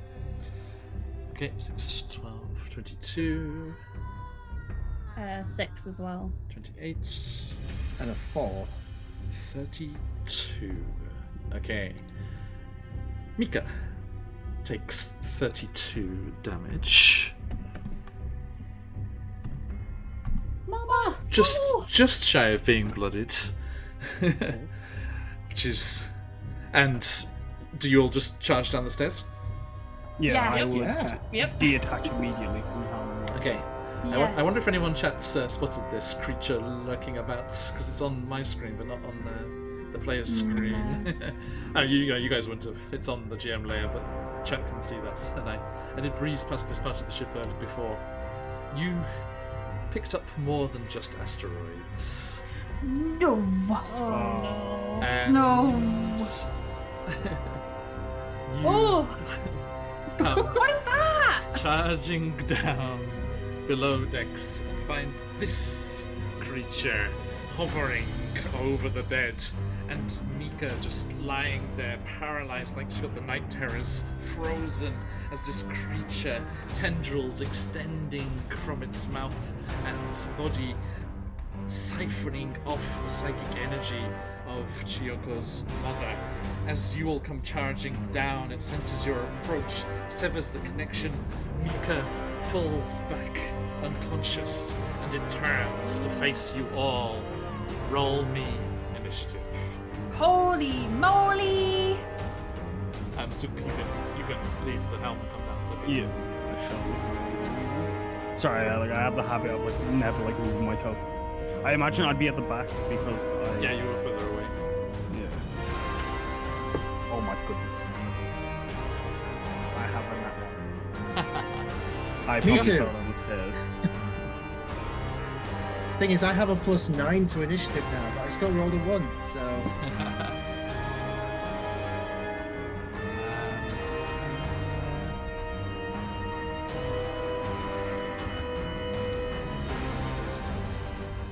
Did everyone get your yeah, B, what's yours? 15. 15. Oh, I forgot to put So it in. there you go.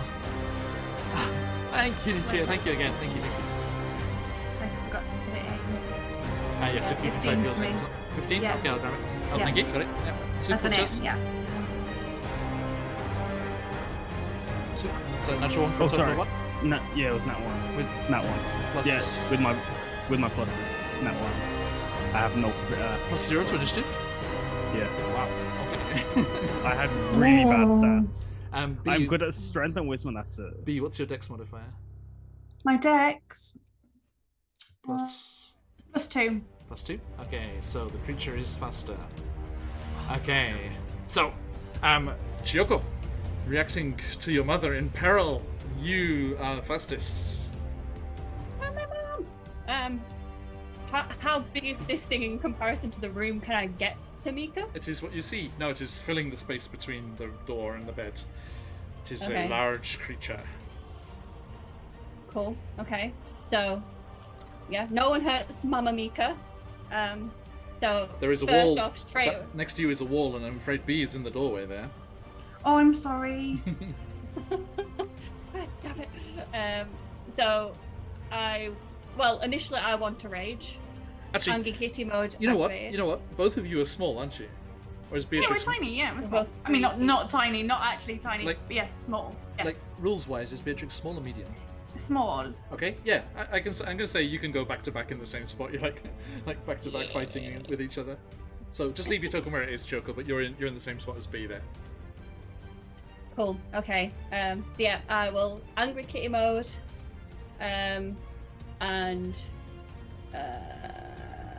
Yeah, I'm just seeing what I can actually do. Yeah, I'm just gonna go all in, double-bladed scimitar, Okay. full anger strike. This creature is spelt Feyr, but is still pronounced fear.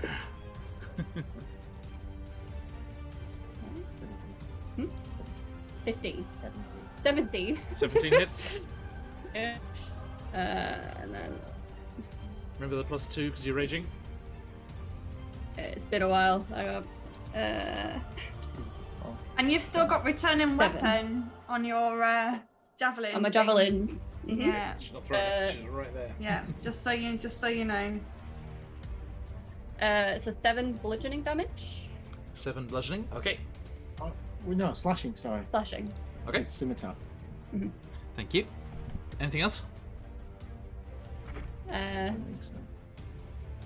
No, I don't think I can do anything else. Just Okay. cry for mama. The creature Oh. just turns, and those plain, almost gold eyes just look at you impassively, and that strange mouth with almost human teeth just opens. And it reaches and tries to attack both of you because you're both right there. Chiyoko, you're first. It goes for you with its frightful bites. That's only a 12, though. Isn't it? Okay. And Beatrix, for you, one of those tentacles lashes out to try and hit you. On the table, John. And it's only a 9. Yeah, no, it doesn't get me. My AC is 14. Okay, yeah, just lashes out and tries to with the tentacle, but you manage to avoid the creature's attacks. And that brings us to your turn, Beatrix. My go. I'd like to firebolt. Okay, I'll put you there, Chiyoko, but you're in B's spot. Cool. So, firebolt for me. It's going to be a disadvantage point blank range. That's okay. That's fine. Let's do it. Let's go for it. Let's see if I can remember how to do anything. Cantrip. +5. I see. Okay.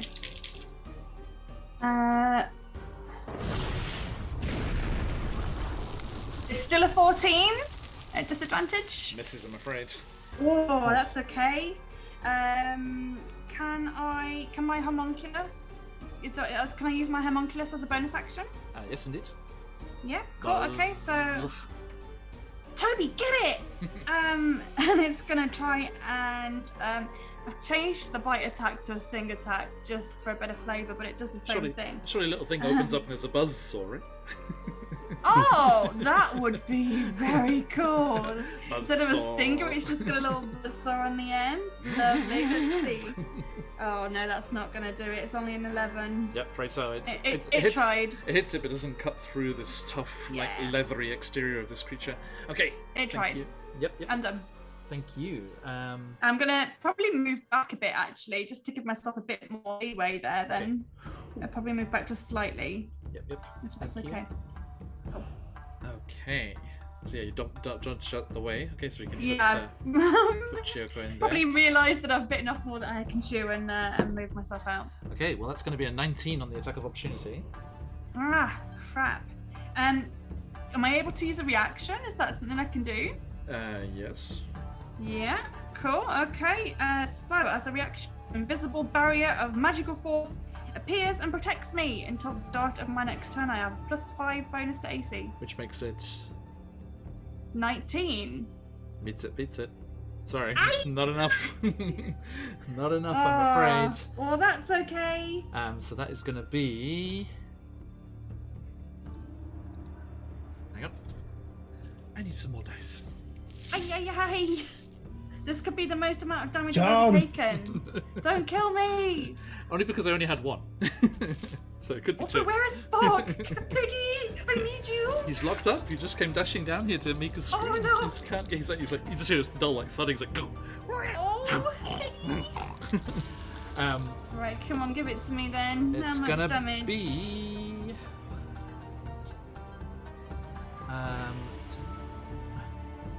That is 13 psychic damage.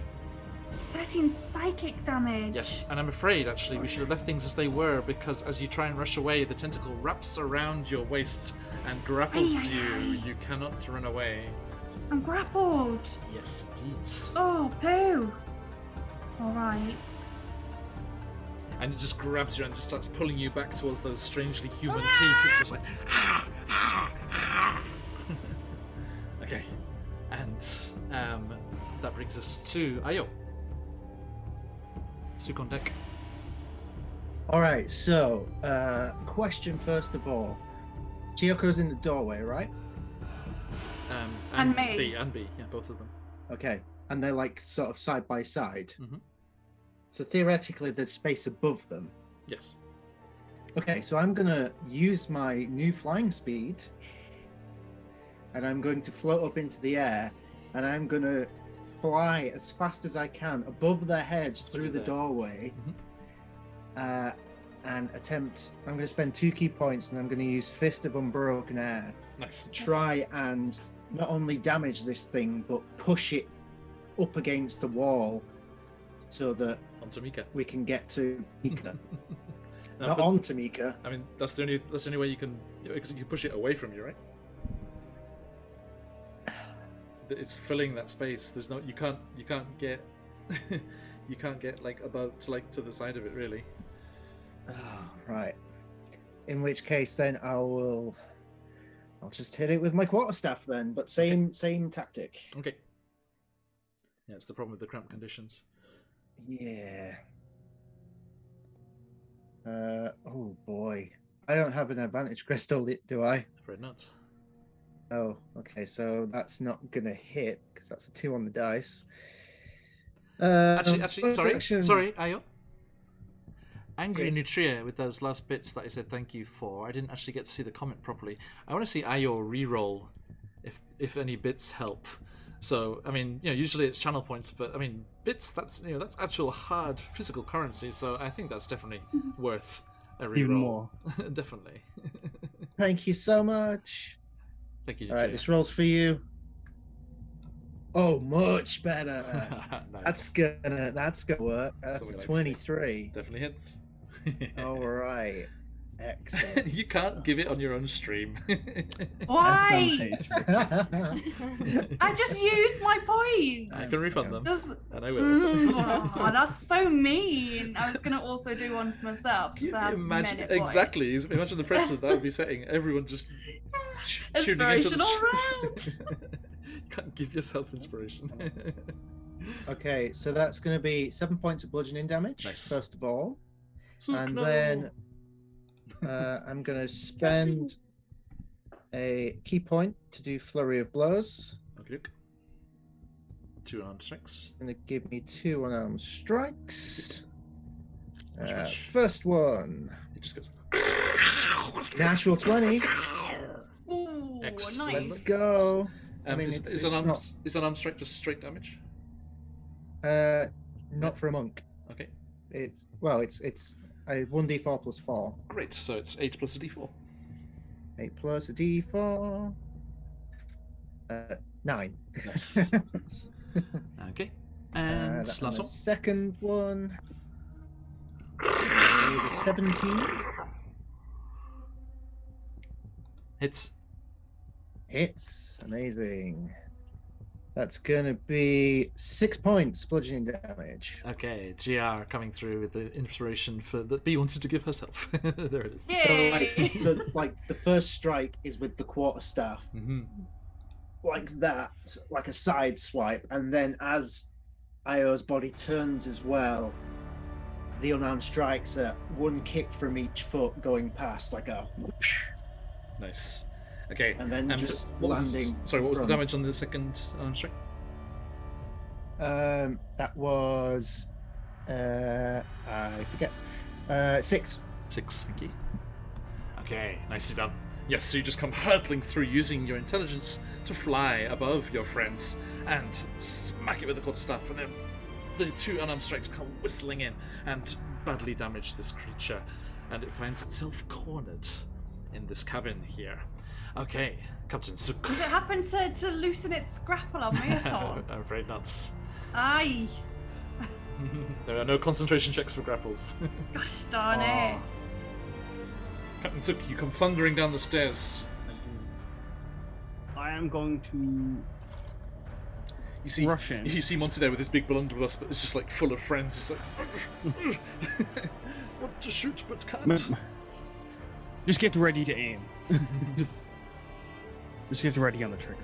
As I make it my way down, I'm gonna just fire a guiding bolt towards them. my veins start glowing as I start drawing as much Now, of my energy as I warn can. you, firing into a crowd of people has potential problems.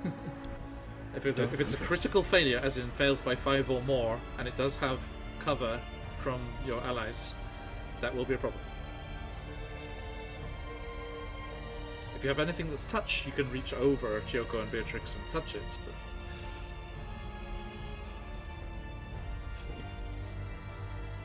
And you can roll and hit. You know, it's I can slash at it. I feel I'll be more helpful with the spell, though. To be fair, Give it a try. keep my range. See? I think. See what happens. I think the Roll risks, the benefits outweigh the risks. Sure. Plus 4 on guiding bolt. So I'm going to put you here, because that's so you can see through the door. I had 21. 21. Oh, nice. 21. A 21 As hits. I just ripple with my gold veins turn blue as just I launch a surge of lightning, Nice. doing just finger gunning towards the creature as a bolt of lightning launches around it and swirls around and then creates these lightning arrows that point down at it, Fantastic. almost trying to beacon the rest of the group to hit it because they get advantage on the attacks on it. Yes, indeed. And 46.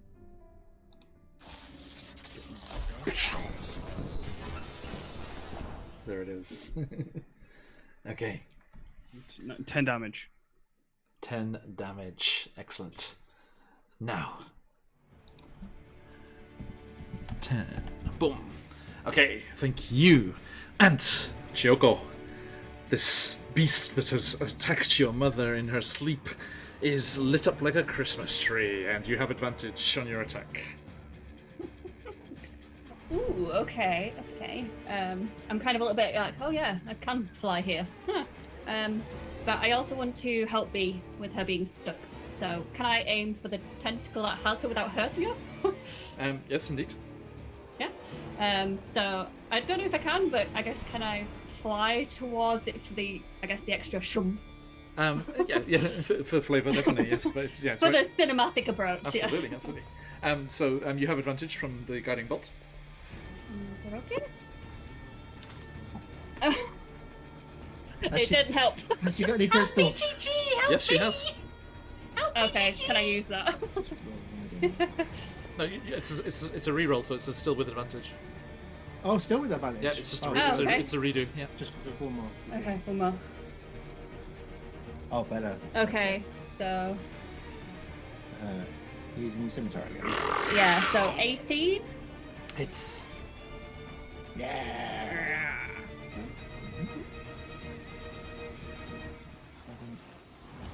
12. 12. Excellent. Okay, the creature is bloodied. Yeah. Does that make it slippery? Can I slip on its grass?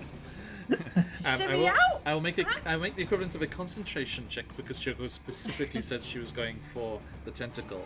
So it is a Constitution saving throw against a 12, which means it's a DC 10, like a spell concentration check, and that is a natural 20.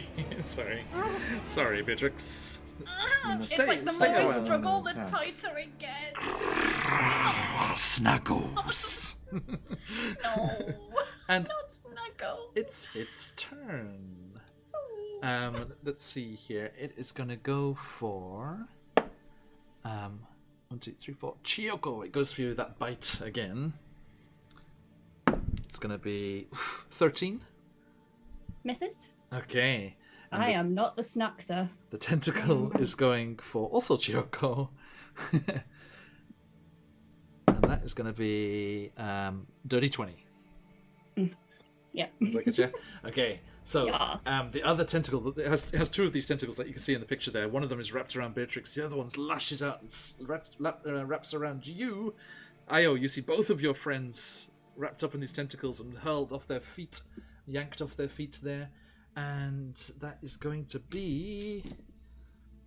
Let's see here, 5, 10, 13 psychic damage, Chiyoko, Do I have no? and Psychic. Is also grappled. she's raging. Is it halved? Psychic? No. There's that very specific type of barbarian that can do that. Is it that? We're just checking now. Yeah. It doesn't say that. Hang on. No, hang on. Sorry. No, you're barbarian.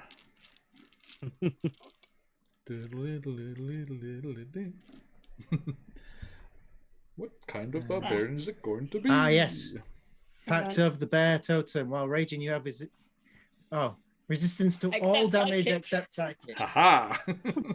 God damn it. Okay. I did not know that. I wasn't like waiting for you just to read it for yourselves now. Okay. So how much was that? 13. 13. 1-3. Yes. And you are also grappled, Chiyoko.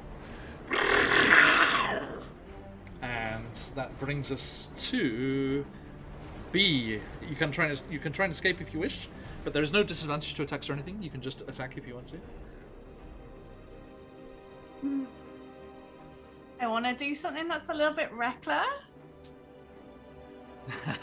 The real Dark Sea sailors like, ahoy, Marties, if you're in need of extra hands.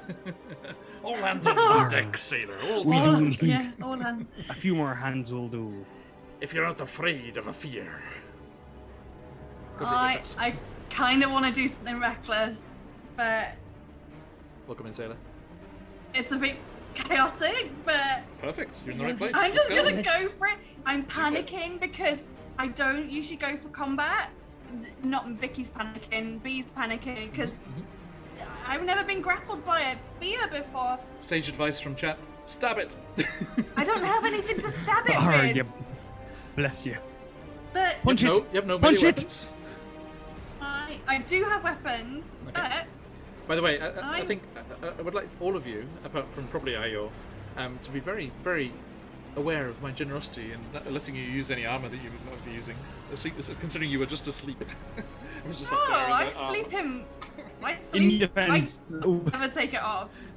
would Oh, while on the prepared. helm, would I still have me armor on? I never bother about that stuff. I want to do this chaotic, smash. crazy thing. Do it, bitches. Do it. I would like to create a thunder wave. Ooh, crikey. Okay. I've never done a thunder wave before, but I think B would do it. There's gonna be two cats on board with really frizzy hair in a second. Yeah, really sorry, guys. But yes. It says each creature within a 15-foot cube. Does that include everybody? Does that include us guys? No, Are we it's, creatures? you are on the edge of the cube. It will include Mika. But she's, Okay, I'm she's a tough really old girl. sorry. Yeah, I'm really sorry. I am going to create a thunder wave, 15-foot cube originating from me. Everyone within that cube must make a con saving throw. It needs to be a 13 or above. How does that work with the? Does the guiding bolt give disadvantage to the thing? Say Sophia. With the Say again. Thunderwave? Does the creature get disadvantage? From what? Sorry. From the guiding bolt on that. No, it's used up on that first attack. Chiyoko already used it. Okay. Her- Oh, is it only just on one attack? I Yeah, thought it it's was the just entire. No, it's, Okay. Look at the wording. It says the next attack. Yeah. Oh yeah. Yeah, it was. Sorry, I just said because I had that exact conversation 2 days ago. I was like, "Yep, it's not until your next turn or anything." I'm afraid. Ah yes, yeah. On Yeah. the next attack. Yeah, that would be, that, fairy fire gives everyone advantage. Yeah, no. That's a good one. I have a habit of confusing. It's like the same with guidance and bless. I always confuse those two. Sailor, my junk ship, real name of an Asian ship. Oh, don't worry, Dark Sea Sailor. I'm in Japan here, so yeah, got you there. Can maybe shake some sense into that Kraken like monster. They've already they dealt with their Kraken already. Well, yeah, we had a Kraken in the first session. You missed it. It was great fun. Okay. But yes, so- little B is panicking, and Fair enough. I'm just gonna You said erupt into a thunder Constitution wave. saving Con save, yeah. Okie doke. What's the DC? 13. I got a 12. Aye, So okay. Full damage. What about Choco? Sorry, Mika. You can't see. It's Aye. somewhere behind the beast. Okay.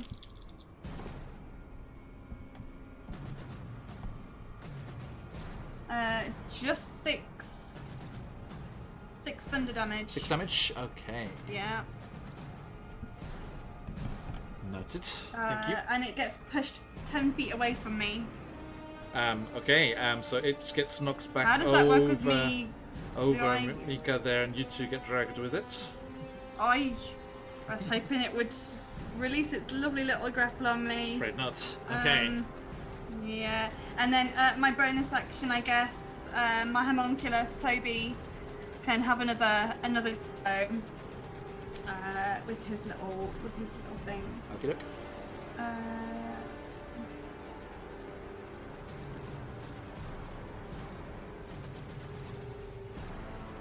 Okay, so he's gonna try and sting the sting the tentacle that's holding me.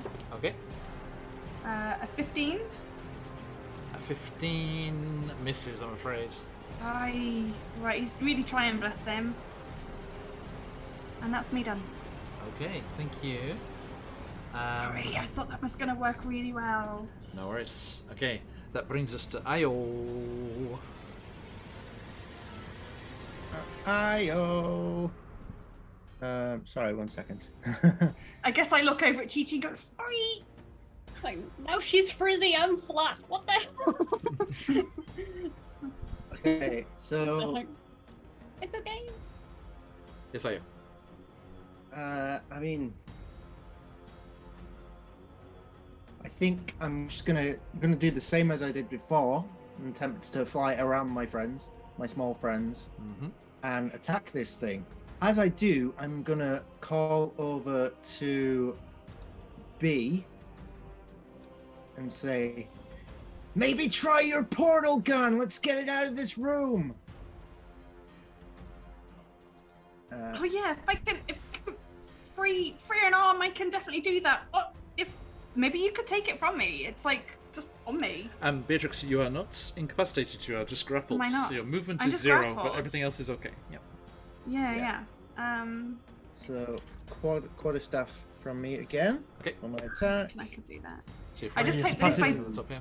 yeah, I hope that if I do that, that me and Chi-Chi won't go with it. Okay, so first attack is a 15, which I'm sure does not hit. 15 just misses, I'm afraid. So once again, key point spent, flurry of blows. It's okay, Sailor. They're in the astral sea, so it's not too bad to leave it uncaptained, as it were. First one is a 19 to hit, Hits. and the second one is a 21 to hit. Both hit. Alrighty, so first one is 7 points. The second one is 6 points. Okay, 13 damage. Nice. It is looking very rough and injured as Io is just pummeling it. It's like, you leave my friend's mum alone. Get your filthy tentacles off my friends! Okay. Suk. I am. Yeah, I'm gonna like rush in. I would I'm not gonna respond to that then. I am gonna try and slash at the tentacle, grasping onto B. With my Talor.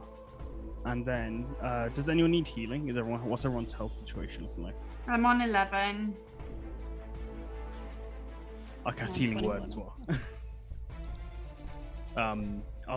I'm slashing at the tentacle.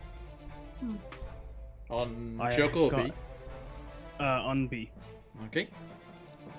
I got a. I think B would actually be more helpful. Again, they're just the I'm being movement sorry, to 0, Shoko. that's all. Choco probably doesn't mind Yeah. being left there. Okay. She's not planning on going anywhere. Oh no, reason. Whereas I would like to be very far away from this thing, please. No, reason. I will try to cut you free. I got a 24. Okay, that hits. On my, Roll the damage. and if I will be slashing with it with both hands. If I can find my D10. So you're not using your shield yet? That is 9, 10, 11, 12. 12 damage. Okay. And I got a 19, so my slasher activates as well. Okay. So that it just reduces its speed by 10 feet. Ooh. Hang on. What did we roll for the damage? The psychic damage. Does anyone remember what I said the psychic damage was on Mika? I do not. 32. 32. Thank you. That was a lot. Because I forgot that it gets those as bonus HP, as Oh. temporary HP. As I'm slashing at it and just trying to like cut it, I'm making a prayer. And as I'm making a prayer, my veins are glowing blue again, and they're becoming like sparks that like surge up and swarm around B. Okay. That become healing word. Nice. If I find the spell. And sorry, what was the damage again? You said. That was 12, I believe. Okay, so I'm gonna do. Yeah, that's right. So I'm gonna do another concentration check like before. That's only a 6, Beatrix. It drops you. Oh, God. Now I can attack you with that tentacle. That would be 6 healing from the healing word on B. Oh, Okay, thank you. 6 healing for B. Kyoko, it's your turn.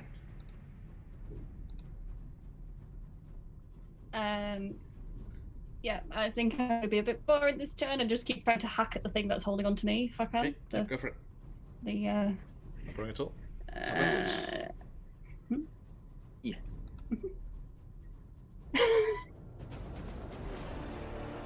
How'd you go? 7. That's a miss, I'm afraid. Okay, you're just like completely freaked out. You're trying to glimpse just a little bit of a view of your mother. You can't see. Just two little fluffy feet like a floofy Wicked Witch of the West sticking out from under. Okay. Anything else on your turn? No, I don't think I can do anything else. It sees your desperation, just trying to move, and its tentacles grasp there, and those impassive, solid gold eyes narrow wickedly. And it turns, and it uses its frightful bite on the unconscious form of your mother. At advantage, any hit is a critical hit. That is going to be a 19. A swashbuckler's is a 17. A critical hit from the frightful bite is a d10 plus 3. So that is going to be 13 plus a d10.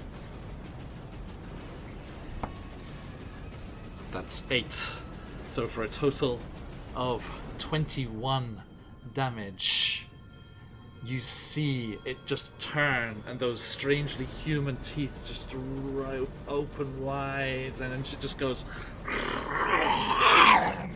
and chomps down with its frightful bites. And rather aptly, I think, all creatures within 10 feet must succeed on a wisdom saving throw or be frightened. So I would like all 4 of you to make a wisdom saving throw, please. I'm good at this.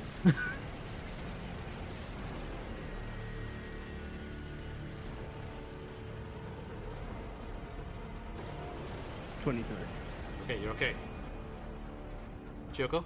I 10 me. 10? Okay, you're just terrified for your mother and are frightened. a 19 from me. 2 seconds, just trying to find... Did I not add the other things in here? Stupid me. What shall we use? So I got a natural 1. Oof. -1. So I got a 0. Oh, wow. Man, I don't know what to use. I'm gonna use... Oh, there it is. Boop. Okay. So Io is also frightened. That's 0. As frightened as he can Highest be. pitched scream comes out. Yeah. Io has an inspiration crystal. Would you like to immediately use it, Io? Yes. Timely from Macbluff there. Thank you, Macbluff. Okay, it was worth a shot. 11. Oh, sorry, Macbluff. Thank you. Nice try there. Thank you for trying. And Beatrix? I got a 19. You are also not frightened. Now that you are free from the tentacle, you're emboldened by that. Okay, but yes, the 2 of you, I'm afraid, are frightened. And let me just change Mika's thing here to that. Okay. So, that brings us to Beatrix. Oh, hang on. Is Chi-Chi still grappled? It only used its bite. It gets to use its tentacle now that it's free. It's going for you, Beatrix, again. It's like, doesn't want to let go. No. That is going to be 22. You take... let's see here.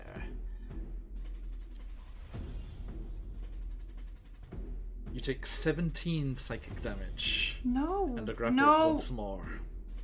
No, I'm on 0 HP. I'll take you out. Okay. Beatrix resists the fright of this creature, but then the tentacle that she just escaped from rises up and smacks into her and knocks her unconscious. Okay. Ayo. Well, shit. Remind myself what Frightened does. You have disadvantage on ability checks and attack rolls, and you can't move closer. But you're right there, so you don't need to. So I just have disadvantage on attack rolls. Yes, that's all. And ability checks, but Okay, that's all right. So good luck, good luck. Do you know what? I'm going to spend my last 2 key points, and I'm going to use Water Whip. Okay. Which is very similar to Fist of Unbroken Air. However, it's not an attack per se. I need the creature to make a dexterity saving throw. Okay.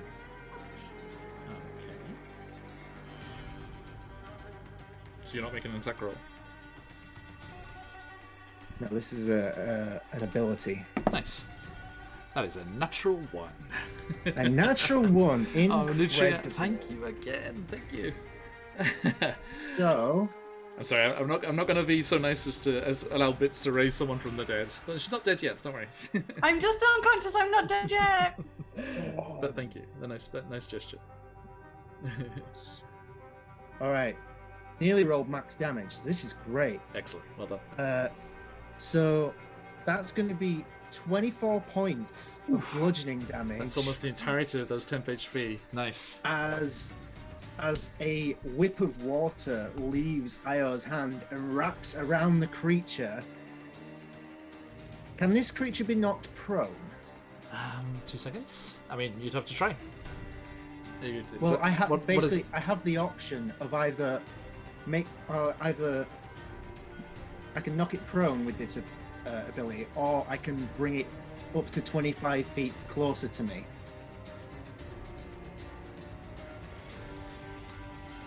Because if it's like over the top of Mika, I want to try and get it off her, if possible, and more towards me.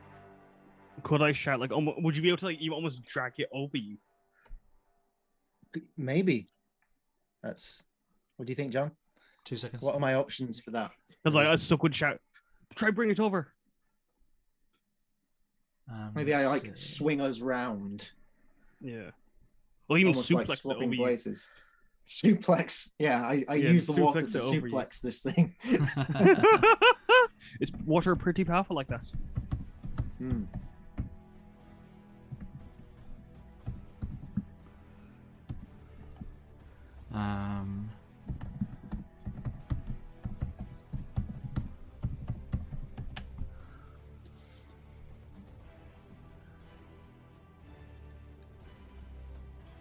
Okay. Yeah. I think with your training, this thing is hovering in the air. Okay. It's not flying, right? If it's flying, it was using wings or something to fly. That would be a different thing. It would fall if it was not prone. Yeah. But it's hovering, kind of like a beholder Okay. is. So they generally do not get affected by that. Okay. So I will try and just either, if I can, pull it off of Mika, or if you will allow some cinematic flair, try and pull it tight and swing us around to try and switch places.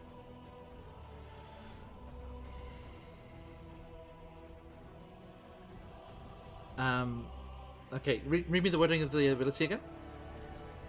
Da, da, da, da, da, da. I love what you're saying. I just want to double check.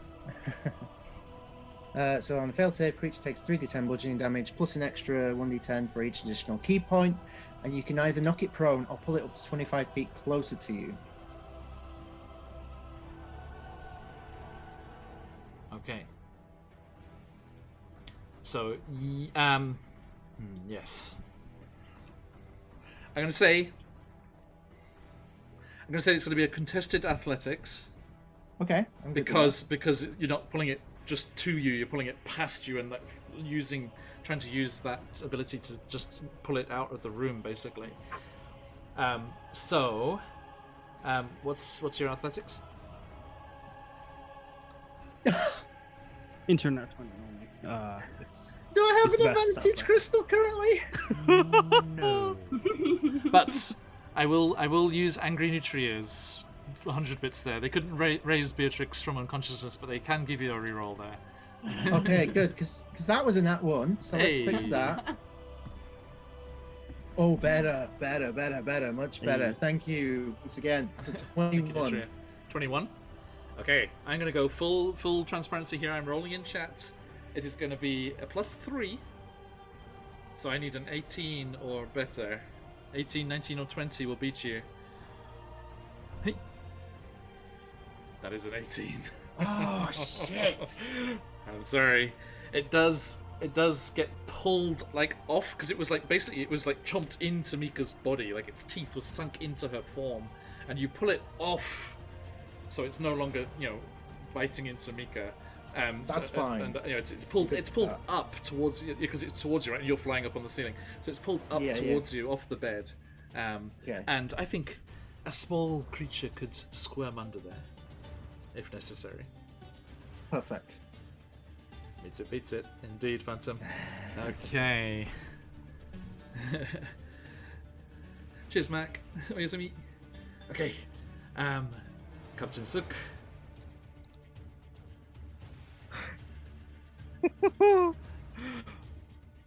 Disadvantage against me. Mac, that wasn't necessary. Regardless, enjoy your breakfast. Is it an action to like stabilize a bee, or drag bee out of the room?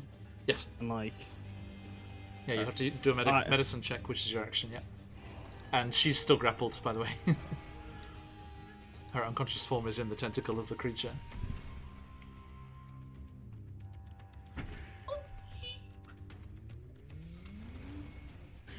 I'm not ready to die. I'm in two like I can like go for like a coup de grace with like a max damage thunder wave at level 2. You have unconscious friends right there. You would kill them. Exactly. Exactly. Well, that's the only thing potentially, you would give them both 2 automatic death save I'd have fails, and then they would both roll before you get to do anything else. But my hope was like that would kill it though, so that's the thing I'm worried about. Like, it won't kill might. it. Exactly, that's the thing. That's exactly what I don't want to It hear. looks terrible. I want to know. It's not on its last legs, but it's very blooded. With that massive hit from Io before.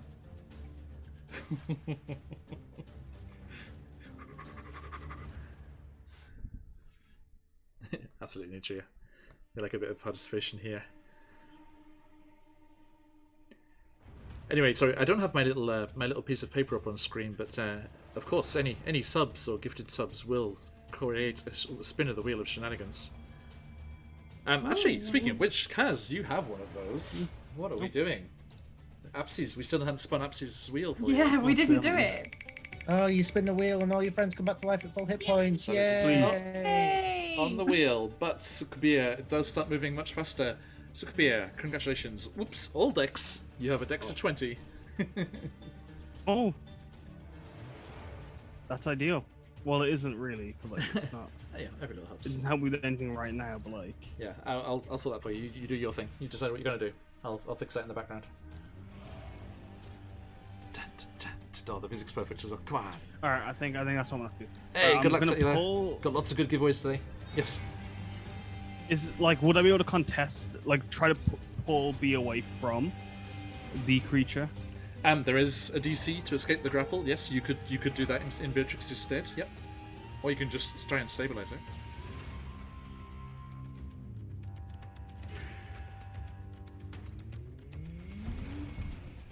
Yeah, I'm going to try to pull her away.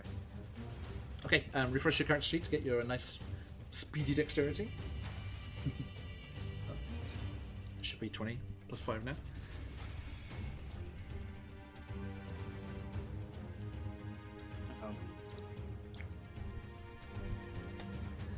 Okay, so roll me athletics check.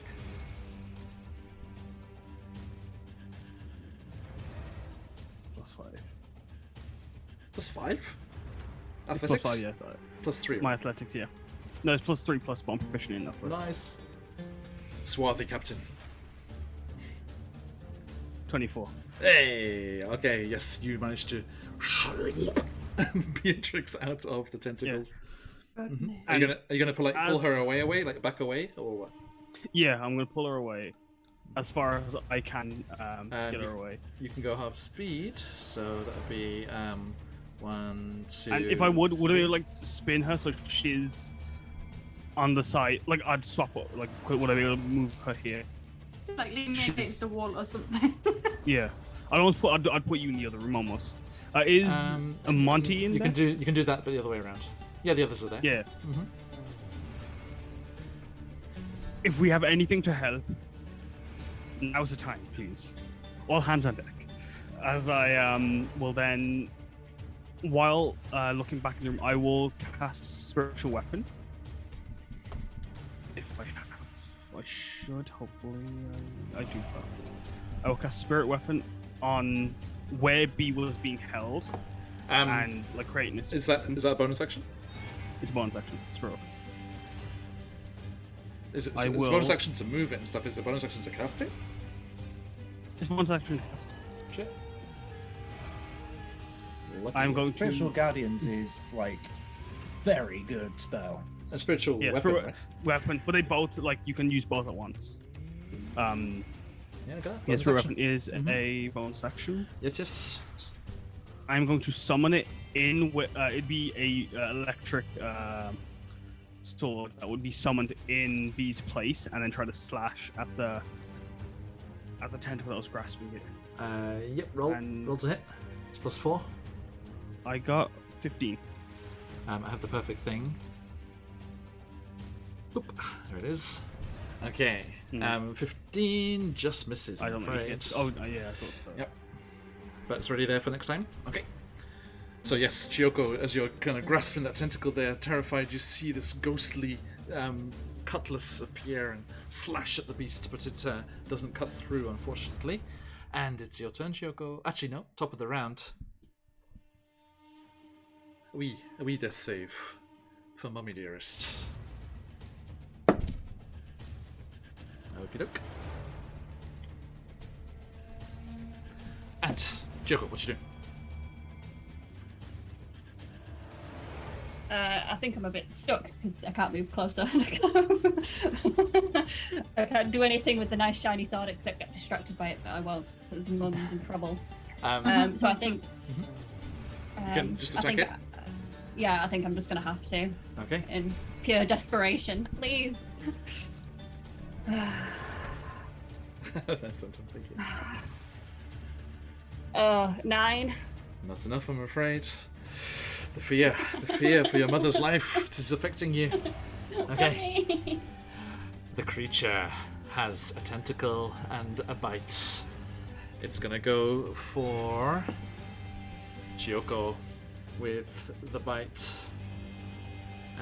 That's so it just like it's got its tentacle wrapped around you, just starts drawing you towards that same mouth, those teeth smeared red with your mother's blood. Oh. That's gonna be 18. It hits. That hits. Okay. Fear. Okay, this is the less damaging of the two attacks.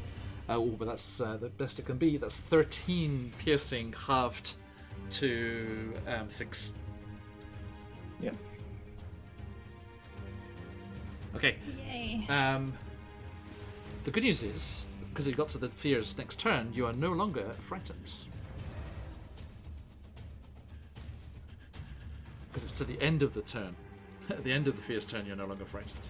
So you can't be re-frightened on its turn straight away. Which is nice. So both of you break out of the fear there.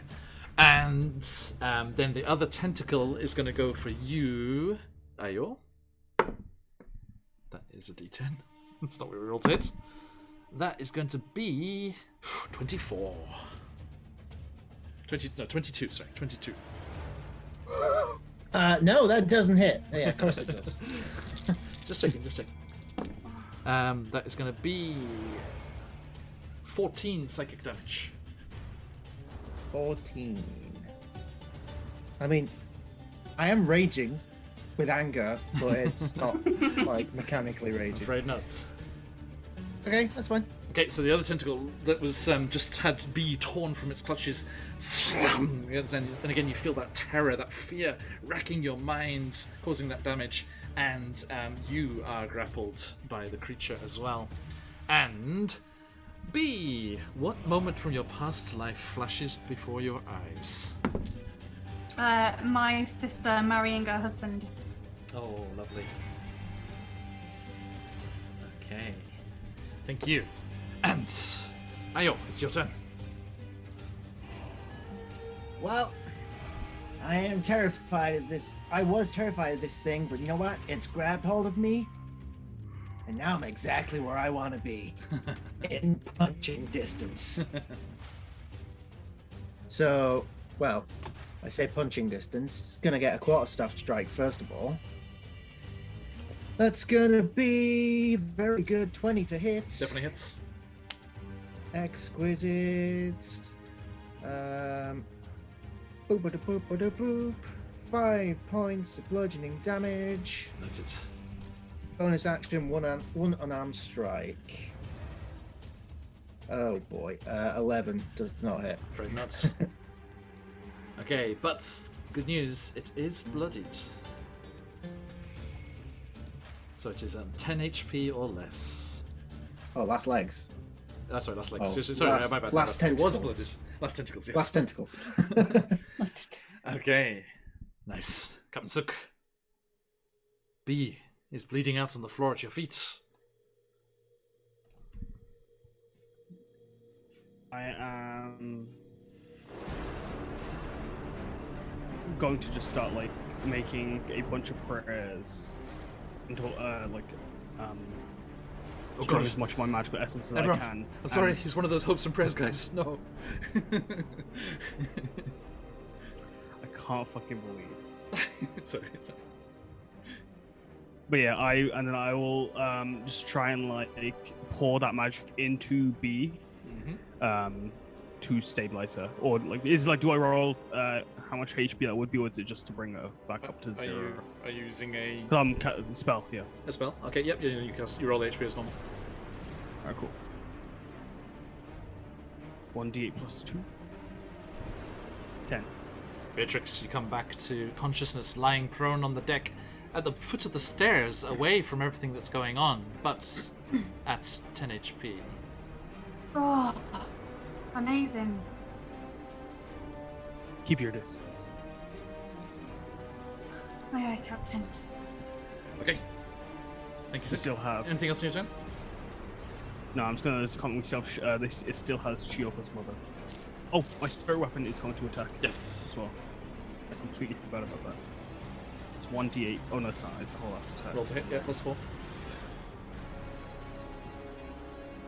18. 18 hits. 18 D8 plus 2. Plus 2. 3. 3 Is it damage. thunder damage? Is it? Was No, it? it's force force damage. Force isn't it? damage, yeah. Yeah. Never mind. Ignore what I was gonna say. Okay. Thank you. Still hovering there, looking very badly damaged. It's bleeding from various wounds and misshapen, but it's still hovering in the air there over everyone. And that brings us to the top of the round as I roll a dice.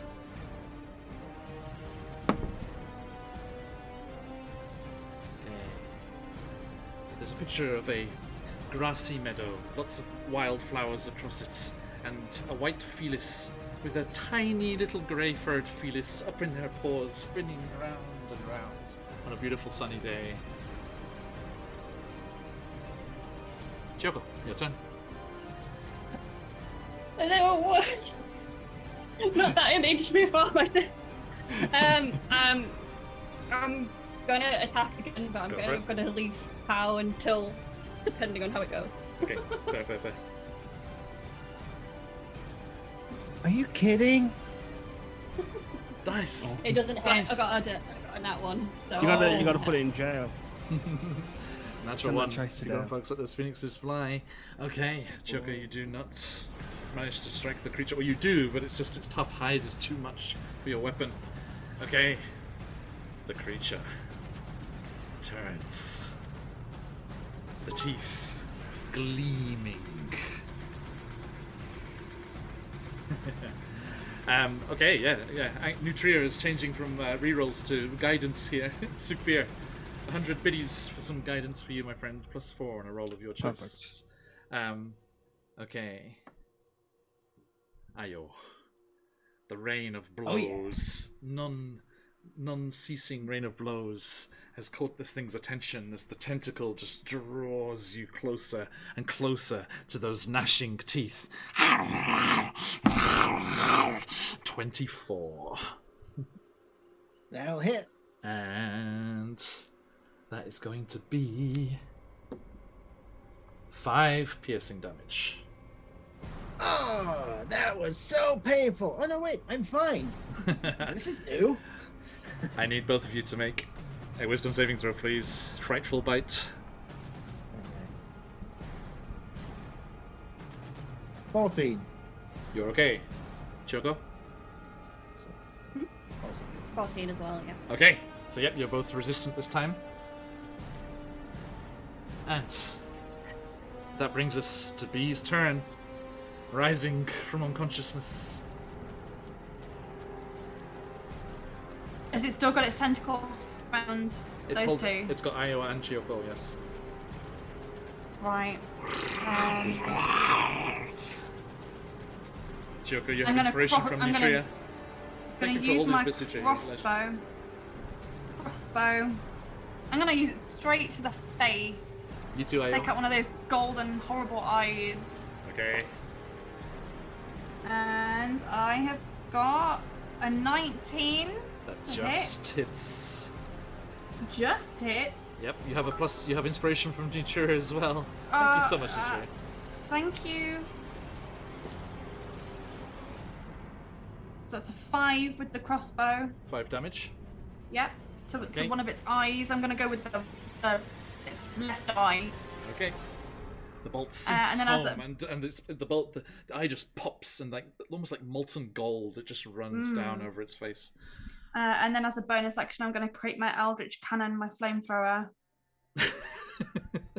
I'm going all in. Like, I hate this thing. Going all in with the flamethrower. Yeah. Go for Going for it. Okay, it just appears next to you, right? It doesn't happen straight away, right? It just it appears in front of me, and then I think as part of the bonus action, I think it does. Let me just check with that. You really shouldn't. I really shouldn't. All of your friends are right there. It's a cone of fire. It's not very pinpoint at all. All right. Well, I mean, it's ready. It's just there. It's more of a threat than anything. Absolutely, all right. absolutely. Just an angry kind of reaction, just like. Cannon time. Give me a clear shot. Give me a clear shot. Yeah, exactly. Everyone has inspiration from Nutria. Thank you, Nutria. As in your kind of guidance style, +4. That's cool, thank you. Okay. Ayo, I'm done. you are frightened, but you fight through the fear. No, we're not frightened. We didn't. Oh no, sorry. Just grappled, sorry. Just rattled. Yes. I'm not stuck with you, bitch. You're stuck with me. Right, quarterstaff. Let's put this bitch down. That is a 20 to hit. Ayo. Tell me, what happens? I think Leo looks over at Chioko in the other tentacle. I got this. Go get your mom. and spins the quarterstaff round and just jabs it, like with the end on striking, but it actually breaks through the skin and goes straight through the center of its head, like in between those little eyes. It just, yeah. Okay. And Sticks with one it just forward last unearthly cry, it just onto the edge of the bed and rolls off onto the cabin floor, and with one last death rattle, it is defeated. Suk, your turn. I am gonna rush over if like it doesn't look like anything. Like I'm gonna like, can I investigate the where it's died? Yeah, I mean Mika's still unconscious.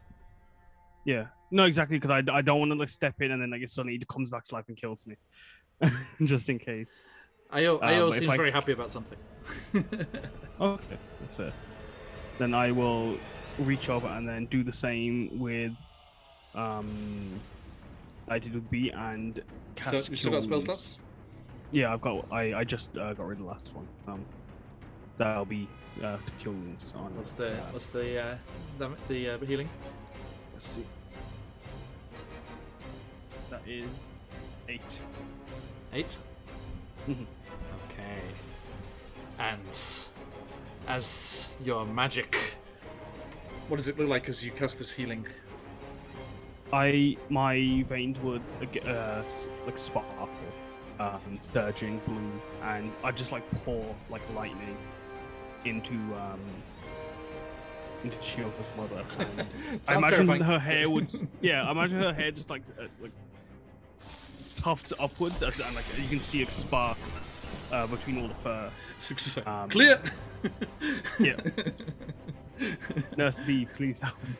Yeah, I was gonna say, can I assist with this in any way? Yeah, no, that's, we're still in that initiative while people are on death saves, I'm afraid. Yeah, So yeah, but Sukia, you come running through, slide underneath your spiritual weapon, or just walk straight through it, and yes, reach I'd grab a out, hold of it almost. and all of your veins, Chioko, Io, you see all of Suk's veins just flare like a map of his blood veins through his body, and the lightning sparks forward, crackling around Mika's fur, and with a she comes back to consciousness, lying on the bed, and then just falls back against the pillow. I need a catnap. And we are out of initiative. Oh, thank goodness. If no one is opposed to it, I'd love to chuck this thing into a portal. Yep, let's get out of here. Cool. I'm just going to casually create a portal. I mean, you could just carry it above deck now. I just want to. Nope. I don't want anything else to do with it. I just want to chuck it for a portal. So, Okay. is that something we can do? Just portal it out into space If you wish, somewhere? yeah, absolutely fine. Yeah. Actually, sorry, Spelljammer physics. If you just shove it through the deck, it will get caught in the gravity plane of the ship and stay around the ship. So I would have Leaf throw it back where it Yeah, I came was going to suggest, can we get Leaf to toss it out? from. Yes, indeed. Get Leaf to cast power word yeet on it. Indeed. And so yes, you drag its carcass up through the ship. All the others just excitedly kind of peering, like, what is it? What was it? I've never seen the like of it. And then you pop up to the aft castle, and Leaf's like, oh goodness, what have you found yourselves down here? And the branch just hurls it and just spirals, that spiraling gold blood trailing out behind it in the astral sea. And you, Sukbir, retake the helm and get away. I'm immediately enough going to go excitement. and see Spork. I'm like, oh my god, could have really While used in you up there, buddy. While in the helm, is it am I able to rest in there, or is it just? No, it does require concentration to pilot it. But I think you just want some distance. Yeah. from that Yeah, asteroid like this field. is when we get like a distance away. Yeah. Okay, so B's up there with Spork. Yeah. Spiritual weapons gone. Ayo, what are you doing? I was working with Chioko and Mika to make sure they're both okay.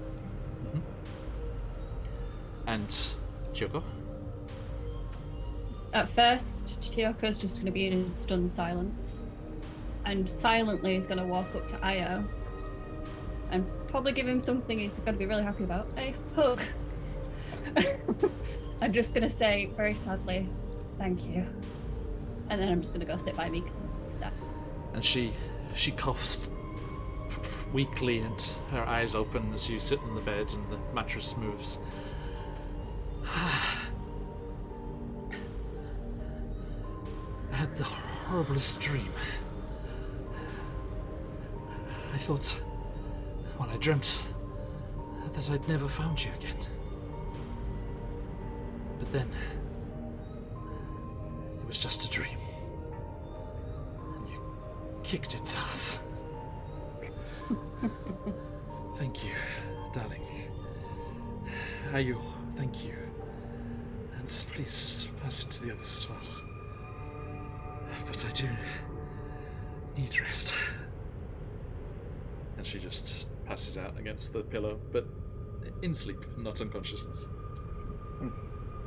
By the way, that thing where like she goes in a circle to find the right spot and then lumps down. Can't even. I'll do that That's next the saddest time part. instead. That's the saddest part. Mika was on 1 success and 1 failure for the death saves. And B, you were on 1 success. The dice were being fairly kind today. Okay, Well, now. kind of way of putting it. Oh, they've been worse. Trust me. And I So as the menagerie hurtles through the astral plane, Suk, you know exactly where you're going because of the strange, unearthly awareness that you have just when you're in the astral sea. As long as you think of what you want, you can head in that direction without any worries of getting lost. It's one of the strange things in the astral sea here. You're not sure how far away it is, but Leaf and the others assure you that it's not too far to Doom Space. And after a few days, so everyone, you can take a long rest.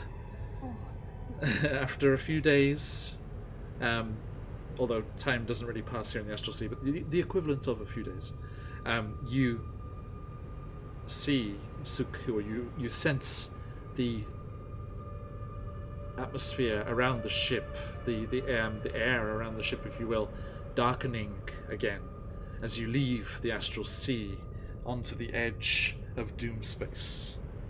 And Vlad the sailor brings out his chart of Doom Space. Here you are. Oh, perfect. And Wow. even from the edge, and everyone has to hide below decks for a while as you go through the shattered remains of the crystal sphere that used to surround this entire space. I love how they wrote into the lore that the crystal spheres did used to be a thing, because that's what old Spelljammer was. The remains of a crystal sphere are shattered, mile-long, jagged shards of crystal, unbreakable, undamageable, and fairly lethal. But with minor damage to the ship, you manage to get your way through the cloud of debris around the shattered sphere and into the interior, into the wild space area there. While flying through the shadow, I'd asked Leaf, would you have been able to grab one of those and use them as a weapon? Sword almost. Gigantic, absolutely gigantic, like much larger than the ship, like 5-6 times over the ship size. So no, no, you could not. Unless he was an anime protagonist, he's not. I was gonna say. We have one. Why not 2? We do have one. No. So I don't know if you can see there on the axis there, number 4, the Arun axis there. Just above that is Gavek. You see that there? The third that, one. yeah. Just below the Astral Sea marker there, and the menagerie heads towards it, and you pick up to spelljamming speed as you head towards this mountain, which Vlad tells you is covered in precipitous mountains and populated by a great number of Aarakocra. And then also lots of dangerous beasties that live there as well. But yes, most of these outer moons are populated by various creatures and beings that were evacuated from the interior of the system once this terrible Eye of Doom appeared in the center here. And you, the various moonlets have different populations of various races, and Gavek is mostly Aarakocra, you hear. But you are not going to the surface because the ship is heading towards the orbit of Gavek, and lo and behold, you do see a large pod of Kindari space whales, and alongside them is one that looks a little strange. It looks like it's got a shark's fin at one point, like from a distance away. But as you get closer, you see, surrounded as it is by a vast shoal of space guppies and other life from the wild space here, you see that there is in fact a small cottage strapped to its back. As you may have seen in the tweets earlier today, I am an idiot and did not put it in Roll20. 2 seconds, folks. That's alright. Let's quickly grab that. Come over here. There we go. Dee-dee.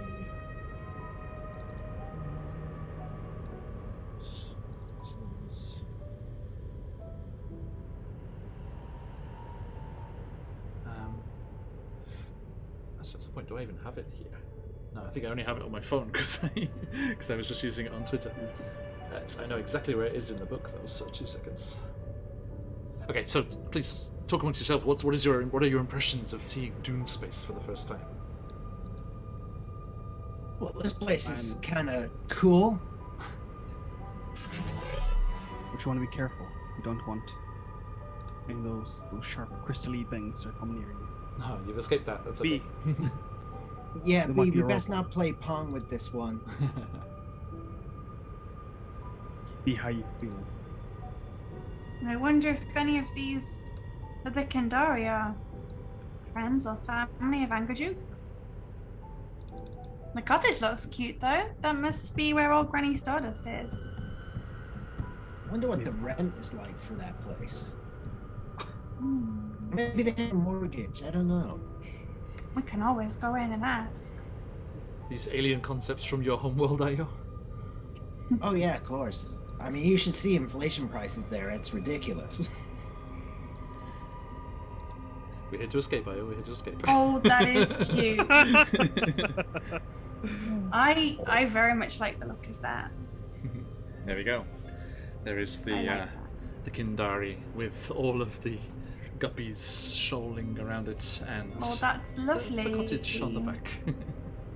That's really nice. Vlad, is there anything that we should know about old Granny Stardust before we approach? Was it Vlad that knew? It was Vlad that knew. Vlad and Lee, I think. Well, let me tell you what is lying in store for you at the grandmother's cottage. But that doesn't sound creepy at all, but please continue. Well, she is an astral hag. What did you expect with a name like old grandmother?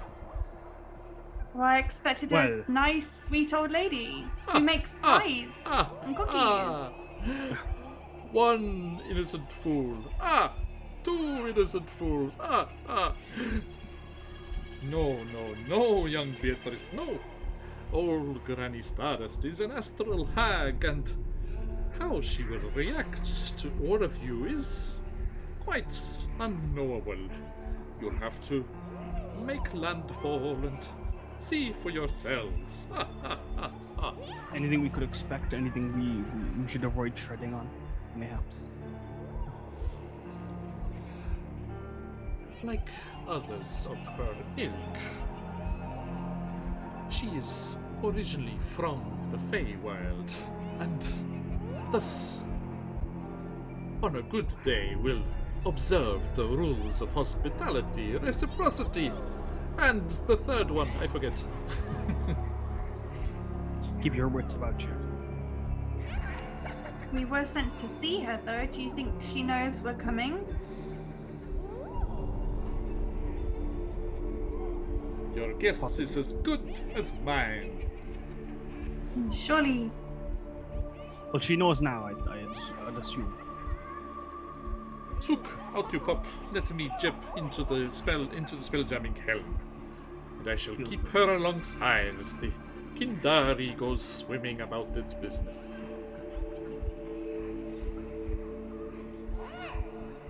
And I'll reach out. yeah, you kind of just go alongside for a while whilst you switch over the attunements to the helm, and Vlad sits down and he's like, yeah, the wooden stake like roots come out. He's like, not the hat.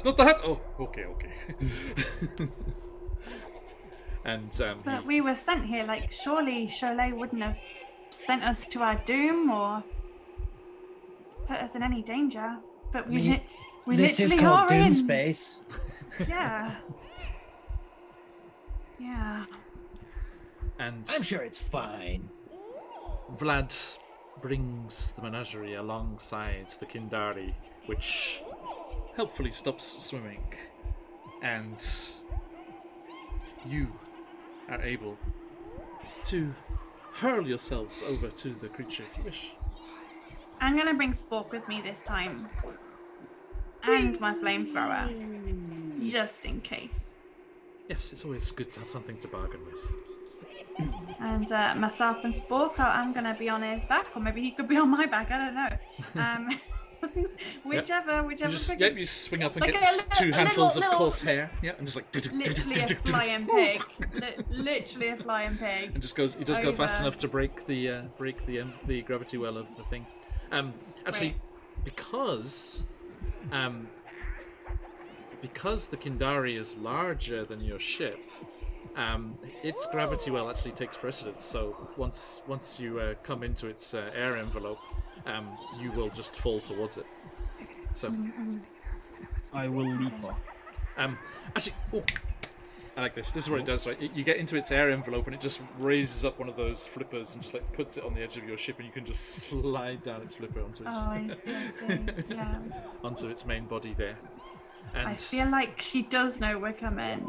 all four of you end up on the back, this space barnacle covered, gnarled, lumpy grey back of this Kindari, and ducking under the ropes like the guy ropes of a tent, you find yourselves in front of this dilapidated but structurally sound cottage, nestled on the Kindari's back between the flippers.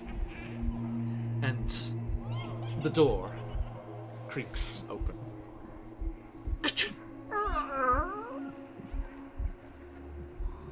Are there any windows? Can I have a look inside? Can I stand on Spork's back and have a little... You head over to the wall and go up to the window. They are covered in space grime.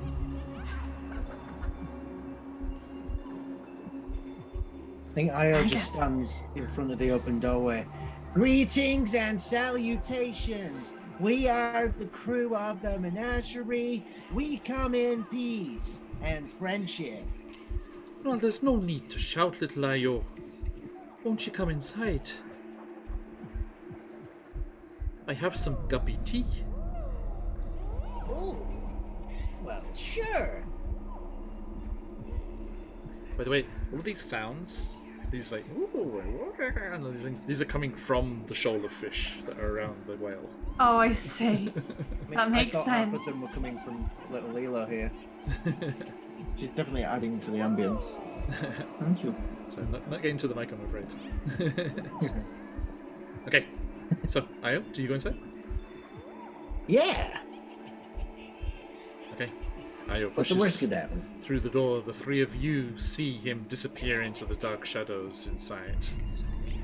I'll follow suit. Okay. And as all of you make your way in, I'm not making my way in. okay, as the three of you make your way inside, you come into the gloomy interior and see a rustic-looking kitchen and lounge kind of area. There is a large rocking chair with the tops carved into the shape of Kindari space whales, and a large stone fireplace with a fire crackling merrily away. Up in the rafters of the ceiling, all sorts of dried space creatures and things that you've never seen the like of, and herbs and things drying, long, lanky strands of what looks like kelp or some sort of seaweed, but of a different variety and coloration to anything you've seen on terrestrial seas. And the rocking chair is slowly going back and forth, and just from the side, from the diagonal viewpoint you have silhouetted against the fire, you can see a long, gnarled, fingered, claw-nailed hand on the armchairs, on the armrest, and it reaches up to her shoulder, covered in a shimmering blanket around the shoulders as it moves back and forth. Ah, young Ayo, Chiyoko, and Captain Soup here. A pleasure. Hello. Will your shy friend be joining us? Let's see. B, we made a friend. And Beatrix, you hear a voice in your mind. Now then, young Beatrix, it would be very rude to ignore my hospitality. I would like to send my homunculus in to see. Okay. And then my homunculus can telepathically tell me Tells you exactly what I just told you. that does it seem safe? Tell me, it's your call. I'm going to bring my piggy with me. Spock's coming in with me. The door is too narrow. He's a big boy. You wouldn't know how to. Can we see Spoke trying to make their way through? Yes. It's like, yeah, but again, you hear the voice just out loud this time, Beatrix, not in your head, and all of you hear her say, "Now, who tries to bring a space swine into someone's kitchen? Unless you're making a delivery, I suggest you leave him outside." Spock, don't listen. Don't listen, Spock. You stay out here and be a good There. boy. Okay. They're a valuable member of our crew, and it would ease us if you allow them to come in. I certainly won't. It's my damn house, and I'll make my own damn rules, Captain. That is very It's okay, fair. Captain. I don't want to. I don't want to it is bring her house. Spock in. If she's going to threaten to eat Spock, We're talking about then valuable things. He could be a valuable member of my pot, if you like. I automatically don't That's a like good point. you, Granny Stardust. I automatically don't like people traipsing their animals through my kitchen. Now, speak your business, you insolent lot, or I'll not help you at all.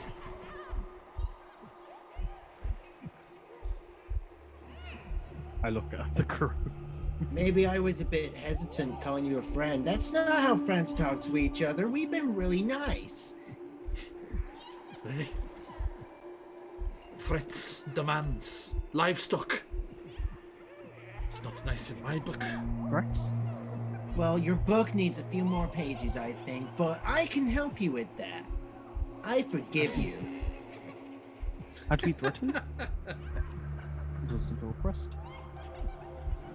Sorry, Sick. Sorry, you're saying? No, I'm just like, I'm confused. Did I threaten? I was asking if the pig could come in. There were demands made that he be let in. Demands. Yes, yeah, no threats, no threats. Look, What is it you're about? Well, we're here to see a seer. And you see her? Yay! That's cool. Okay. We need you to see the thing that we need to get to. What would that be? That would be the thing. DM, what was the thing that would be? Was it the Concord jewel maybe? I don't know if that's. I don't know how those notes looking, players. It's the Concord jewel. Yes, it is. Was it that? We want you to see the Concord jewel. And I'm assuming you have at least the parts of the incarnate with you, because she needed that to see it. I imagine Io's like, ever since like Io realized that they could commune with said people through said crystal, there's definitely a piece of it with him all the time. Okay. Well, if you have a connection to the thing, then I could certainly use that to find it for you. But Amazing! we abide by the rules of reciprocity in this house. That was the one I forgot. If you'll be having my services, then I'll be having a price paid. Okay. I got some money somewhere. What's the cost? What need have I of currency? I mean, I don't know what. It was a rhetorical question, you fool. She better not be talking about sport. You're not very nice. Nothing There's so no way I am giving up my Yeah. pig. nothing so base. What could we pay? I would like each of you to roll me a D100, please. Oh boy.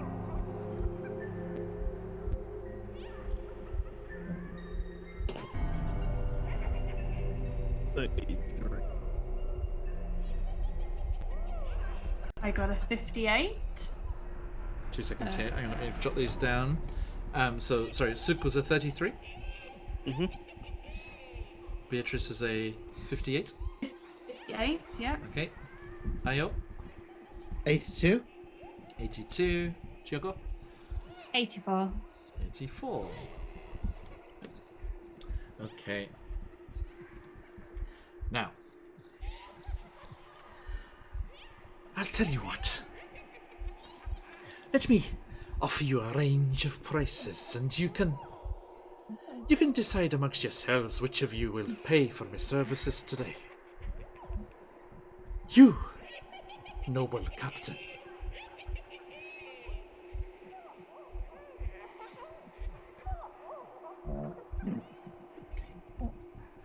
I would ask of you something magical. An item. Enchanted. To leave here. Adds to me. Knickknacks. As for you, Beatrix, now that you've finally joined us,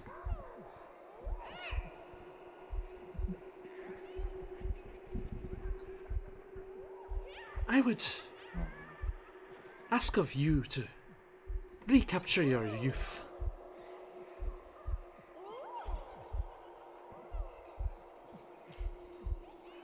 You there, man-child. Hi! For you.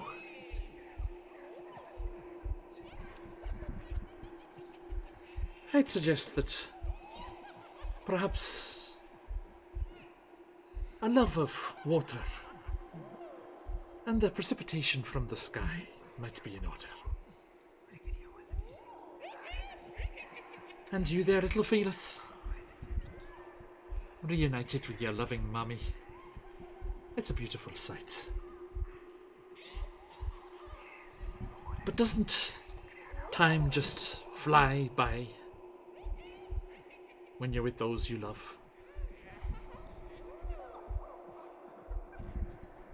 Which of you will pay? Can I make an inside check? Same. Be my guest. I'm terrible at it. If But I can as well, I'd like to. I mean, what are you trying to do? Well, Don't just don't come at me with Yeah. stats. Come at me with what you want Just- to do. Does she mean us harm? Like, is this going to be a beneficial thing for both of us or not? So I'm trying to get a read on whether this is going to be a good bargain for both of us or whether I'm going to end up getting fucked over. Okay. I only rolled a 12 though. Okay. I do. Difficult to have read. inspiration. Difficult to read. Oh, I can use my guidance. Is that still a thing? Yep. You have a plus. It was just a straight plus But 4. it's a +4, wasn't it? So 16? 16, yeah. Okay. I mean, any bargain with a hag, has dangerous things, but I mean, it is a payment for a payment. I mean, you will be getting the benefits of knowing the location of the Concord Jewel. She's not lying about that. And they never just like kill you. It's always something a bit more convoluted. And it is related to what she said. Recapturing my youth. Does that mean she's going to take my youth from me and I'm going to end up being old, or am I going to be turned into a baby? As that's pondering, Yeah. this rope of climbing, and ask, would this be okay? That's payment. That's a fine item you've got there. Would you be willing to part with it?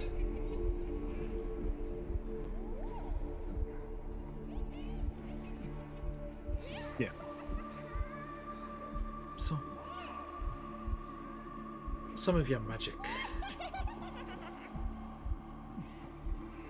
Do we have a bargain, everyone? Is the captain's price agreeable to you all? I mean, it's a really nice rope. It's cheaper than what she's asking of any of you. Yeah, I didn't even Captain's the understand mine, so yeah, let's go with the rope. Same. Okay. The captain gets the final word on our ship.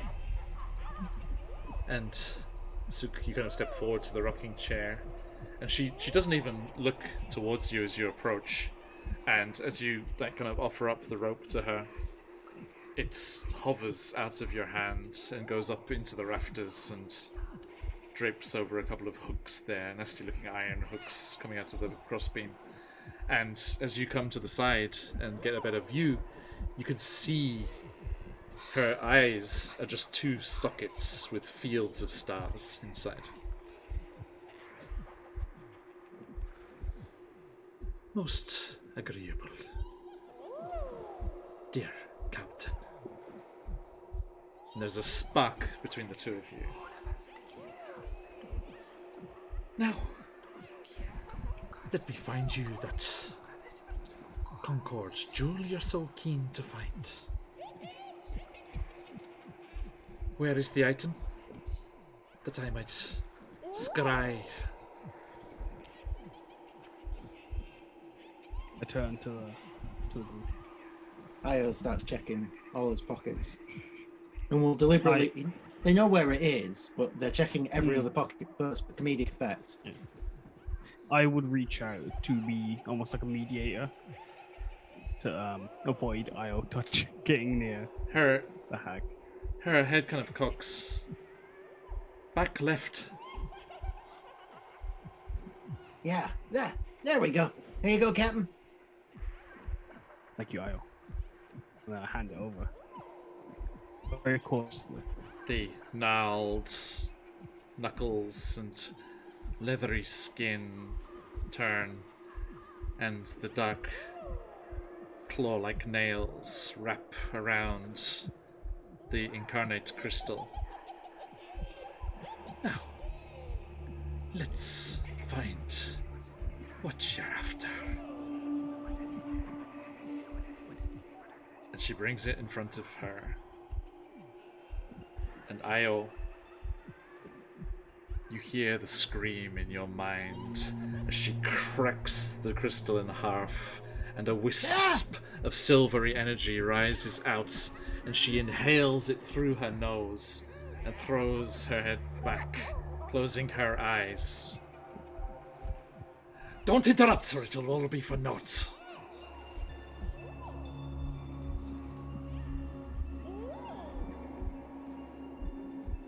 Seeing Io's reaction, I'd clench my fists also. But ready to react if he steps forward. I'll continue, sorry.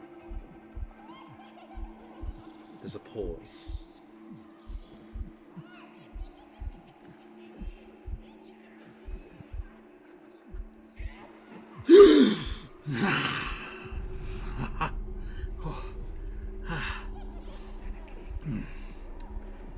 Aged well, that one did. I have your Concord's jewel, Io. It has not fallen too far from the branch. It lies still in the ethereal plane. But there's a hell of a storm brewing. And there are those that want the last laugh.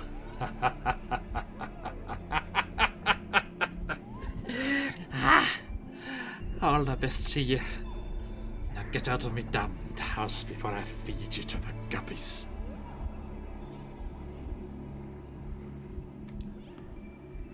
And she just starts to rock, staring into the fire with the fields of stars for eyes.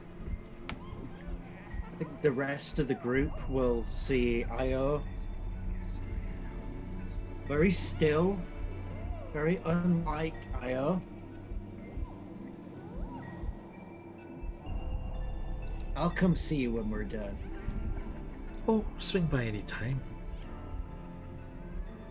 I'm gonna kind of gather Io. Come on, she's not worth it. Come on, just leave it. I don't go. forget, and I certainly don't forgive. There you go now, sounding like a Loxodon. I'll be seeing you. Come on, Io. Don't let the Kindari hit you on the way out. And Io storms out. Like, the first time any of you've seen Io, like, angry, like, properly angry. And you leave the cottage, gather Spork, and make your way across the gangplank of a flipper to the deck of the menagerie. And Suk, you feel a surge of power, and the Kindari space whale's eyes all flare. And swirling in front of the menagerie, you see a grey, misty portal between wild space and the ethereal plane. And you look in through the door towards the helm, and you see Vlad sat in the spelljamming helm. And he turns to you. And his eyes are two fields of stars. Full speed ahead now, Captain. And your ship barrels through the portal and into the ethereal plane. And we shall stop there. Did she get Vlad? There's bloody no getting rid of her now. Jesus Christ. What have you I'll done, fix John? that. Jesus. Aye. Alright. What a session. Crikey, Nora. Thank you, my friends. Oi. To all my wonderful players and everyone over there in chat, lots of folks coming through today. Thank you so much. Special shout outs to Angry Nutria for all of those bits. Sukbia, Chiyoko, Ayo, please make a note that you have a +4, like a guidance at some point for in the future. And we shall see just where the voyage of the menagerie is taking them as they quest for the Concord Jewel off in the storm-wrecked corners of the ethereal plane. And Sukbir, our storm cleric captain, has his most vital role to play. Thank you, everybody. Now, we are going to draw 4 lucky winners for our giveaway today. We have Phoenix Dice, we have $10 for Trollord Games, we have a one-shot location from CZRPG, and we have the fabulous Wild Space Treasury from Frictionless Dan. So, if you're not already, enter in chat for your chance to win one of these fabulous prizes, and we will draw the winners after we've said goodbye to our friends disappearing into the ethereal here. So, going around the opposite to the way we started, Beatrix, where can people find you on the material plane? Oh, on the material plane, you can find me right here on Twitch, on my own channel, which is just GTG_Vicky. There you go. There's the link. Yeah, you can follow me here on Twitch. I do all things indie video games. We do a weekly demo day on a Wednesday, so if you want to discover some new and up-and-coming video games, then please follow me. We've also got a couple of games to play on release day, so next Tuesday and not next Tuesday and the following Thursday, we've got games to play for their release day, and they're both really great games, so I'd love you to come and check those out. But yeah, today I have been Beatrix, so thank you everyone for stopping by to watch me almost die. Thank you too. That was really scary. I've never almost died before. It was a new experience. First time, for me. huh? Excellent. First time. Yeah, I was genuinely scared. Ayo, you good self. Hello, I'm Io, played by Patch from QuestJunkiesUK. You can find me, on this channel, not only in the high seas, but also in Chasenta's Tyranny, playing the sassy yet classy Order of Scribes wizard, Kellen Sturgrove. Just level 3, and I'm very happy about it. You can also find me every Monday night, 8:30 p.m. British Standard Time, for some homebrew 5th edition Dungeons and Dragons, the Redania Chronicles, my beautiful baby project. You can follow our adventurers, unofficially known as the Muffin Men, who are currently about to undertake a task of saving a small settlement within a large tree of the Feywild from some sort of dancer of shadows, which is all very exciting. And one last little thing just to say, on the 25th of September, 8 p.m. British Standard Time, I will be guesting in a one-shot over on the Legends of Alos channel, which I'm very excited about, run by the very fabulous Sky McSparkle. So that's one to look forward to as well. Excellent. Thank you. Chiyoko, please. Hello, I am angry / sad / a lot of emotion kitty today. But I'm Tally. You can find me on like Instagram, TikTok, and such like that. But so this is kind of my first campaign into D&D. So thanks, John, for making that an experience. You're welcome. But yeah, that's where you can find me. Thank you. And last but not least, Sukbir. Right. I've been playing Suk, Casa DM. I do art. You can find me on Twitter, Instagram, and Twitch. I've had a hiatus these past 2 weeks, but I will be back to streaming on Tuesdays and Thursdays, 8 p.m. BST. And on October 2nd, I'll be back to streaming D&D. So if you're into non-Eurocentric, fantasy, anime-styled D&D, that's very wild, musical, and fantastical. Come check me out. I do pretty cool stuff. Thank you. Okay, and yes, we are QuestJunkiesUK, and you can find us on all the socials over there.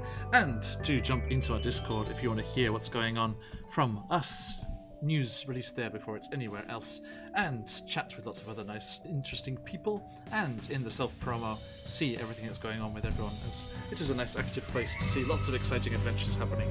You could look to be a player in someone's game, look for players for your games, as Superbeer is doing at the moment, and you can share your art, again, as Kaz does. Beautiful, beautiful stuff. Always a pleasure to see, my friend. And all sorts of other channels in there you can hang out on and enjoy. So please do jump in there and hang out if you so desire.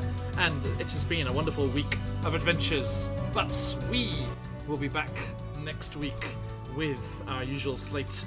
The Hunger of Ithrin, Out of the Abyss, Barovia and Beyond, Wild Beyond the Witchlight, and Candlekeep Mysteries. I cannot wait. Oh, and a off regular scheduled Chisentus Tyranny next week as well, with a slightly reduced group of shenanigans. But indeed, we just get a little side mission going on there. So do join us for all of that. Thank you, Phantom. Yes, we do have lots of wonderful sponsors of the channel here who've been scrolling by next to Beatrix there. You can get yourself some fabulous coupons for Phoenix Dice, CZRPG, and the fabulous Nathrax 3D minis over there.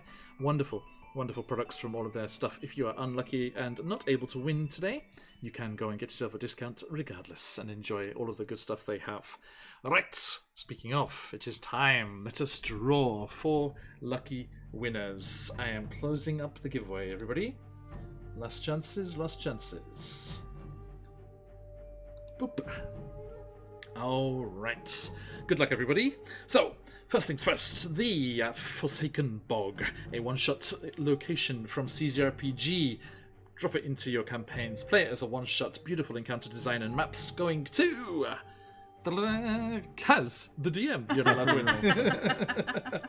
Get out of there. Ignore him. Okay, round 2. Bring. Going to the real Dark Sea Sailor, someone who came in offering their support at the end there. I'm happy and hope that goes to a good home there, Sailor. Enjoy, my friend. Okay, and next up, we have a $10 certificate for Troll Games' digital catalogue that is going to... Ta-da! Rebeljax, congratulations! And next we have a beautiful set of Click-Clack Mathrox from the fabulous Michelle and everyone at Phoenix Dice, heading to Phantom! Hey. Congratulations, my friend. Their dice are heckin' good. I've been using their dice for this one. Their dice are heckin' good. Wonderful, wonderful. And I think Phantom and Baron Dragonborn have a bit of an arms race going on who can collect the most sets of Phoenix Dice the first. Lots of beautiful dice there. And last but not least, the wonderful Wild Space Treasury from Frictionless Dan is going to Remove Sam, who jived into the thing right at the end there, the most recent entry into the giveaway. Congratulations. Thanks, Sam. Send you a link to that, Sam, everybody. soon. I hope you enjoy that wonderful stuff there. Okay, my friends, that is all we have for today. But do stick around as we head off raiding somewhere else. I wonder if any of our stream team buddies are on. Let's have a look here. Who's on at the moment? Nobody from the stream team's on at the moment, but I do see a rather fabulous Sam de Live on at the moment. Let's just head on over to their channel and see what they are doing. You know the drill, my friends. Stick around for that raid if you've got to let those phoenixes fly. But till next week, as you like to say around these parts, Oyasumi Nasai. Oyasumi. Oyasumi. Oyasumi.